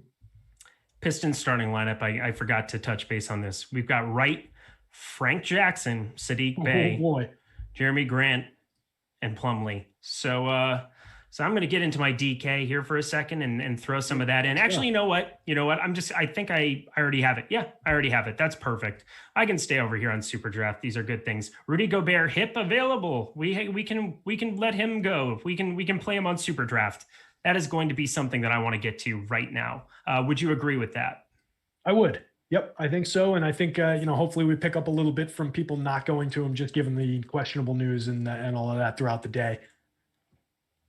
And definitely based on him being in, if you rostered favors in any of your lineups, people out there, definitely make sure you go in there and amend that because he becomes a lot less relevant.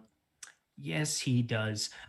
He's not like completely irrelevant in terms of giving you that 3,500 build on FanDuel, but I don't want to do it. You gotta imagine that there's going to be a couple centers who really, really go off on this slate as opposed to yesterday where you only had access to basically 12 to 18 playable centers. Yeah, he's unlikely to kill you for the money based on his own production, but the opportunity cost, I think, would be pretty immense going to him over some of these other center options that we've talked about, particularly on FanDuel. Oh no, is it Buddy Hield day? I hope it's not Buddy Hield day. 13.7. So Rimpak and I have a standing bit on the Slate Starter podcast where he absolutely loves that man. I can't stand Buddy Hield's anything. Like, he's a 40-year-old playing basketball out there, lied about his age. Just can't do it. 13.7 over on FanDuel right now. Harrison Barnes, 12.1. Keldon Johnson actually putting together some kind of a start in the first 6.5 minutes, 9.8. For late swap, a lot of the things I like to do is make sure that I'm reacting to the games as they're going on, kind of have a feel. It's kind of a feel thing, but it's also a little bit of just reacting. If you have a lineup that you feel like is dead, or if there's a stud who does nothing in their first rotation, you can kind of mix up a little bit of your builds just to get off of some of like the mega chalk. Like if you had some lineups right now, Sacramento, De'Aaron Fox is down here at 7.2. I think he's somebody you can still get there. I'm not like panicked about him by any means. Jakob Poeltl, 5.4. Laurie Nance, 3.9 in 6.5 minutes. Not something I'm going to freak out on either. But DeMar DeRozan, 3.5. If you played him, I don't know why you would want to at 8,600. But I would definitely be getting off some Wiggins shares if I had somebody like that in my lineup.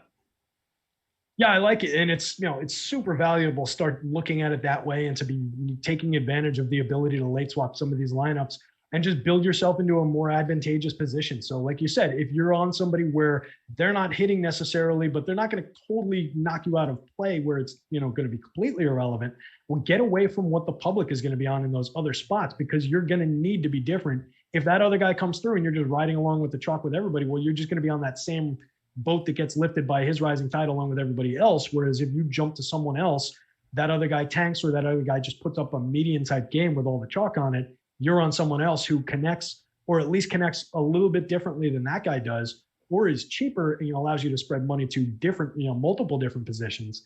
Now we're really talking. So you can gain a lot of ground, even in like a lineup that doesn't necessarily have news based. Performance is news as well to a degree after lock. So it factors in. It's definitely a good way to look at it. We're inside of 1 minute, everybody. 1 minute to get over to SuperDraft.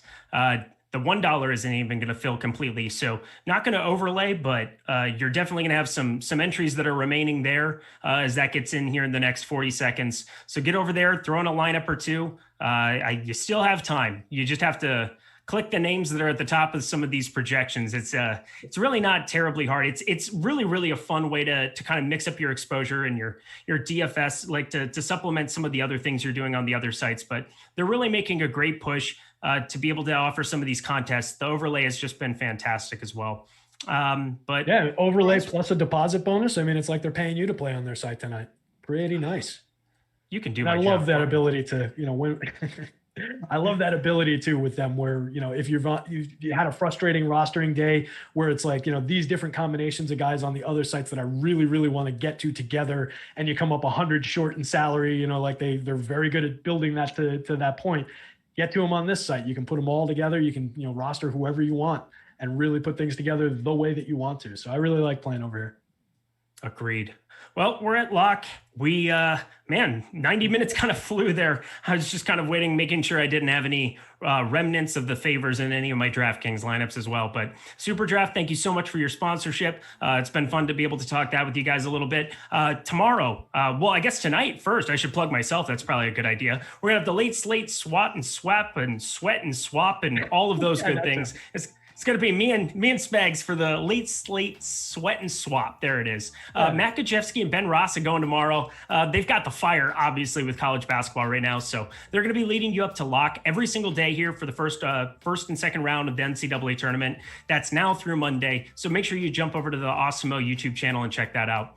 Guys, that's it for me. We start back up tomorrow. Content going all the time. So it's me. That's Terry McBride. We've enjoyed it. Good luck out there.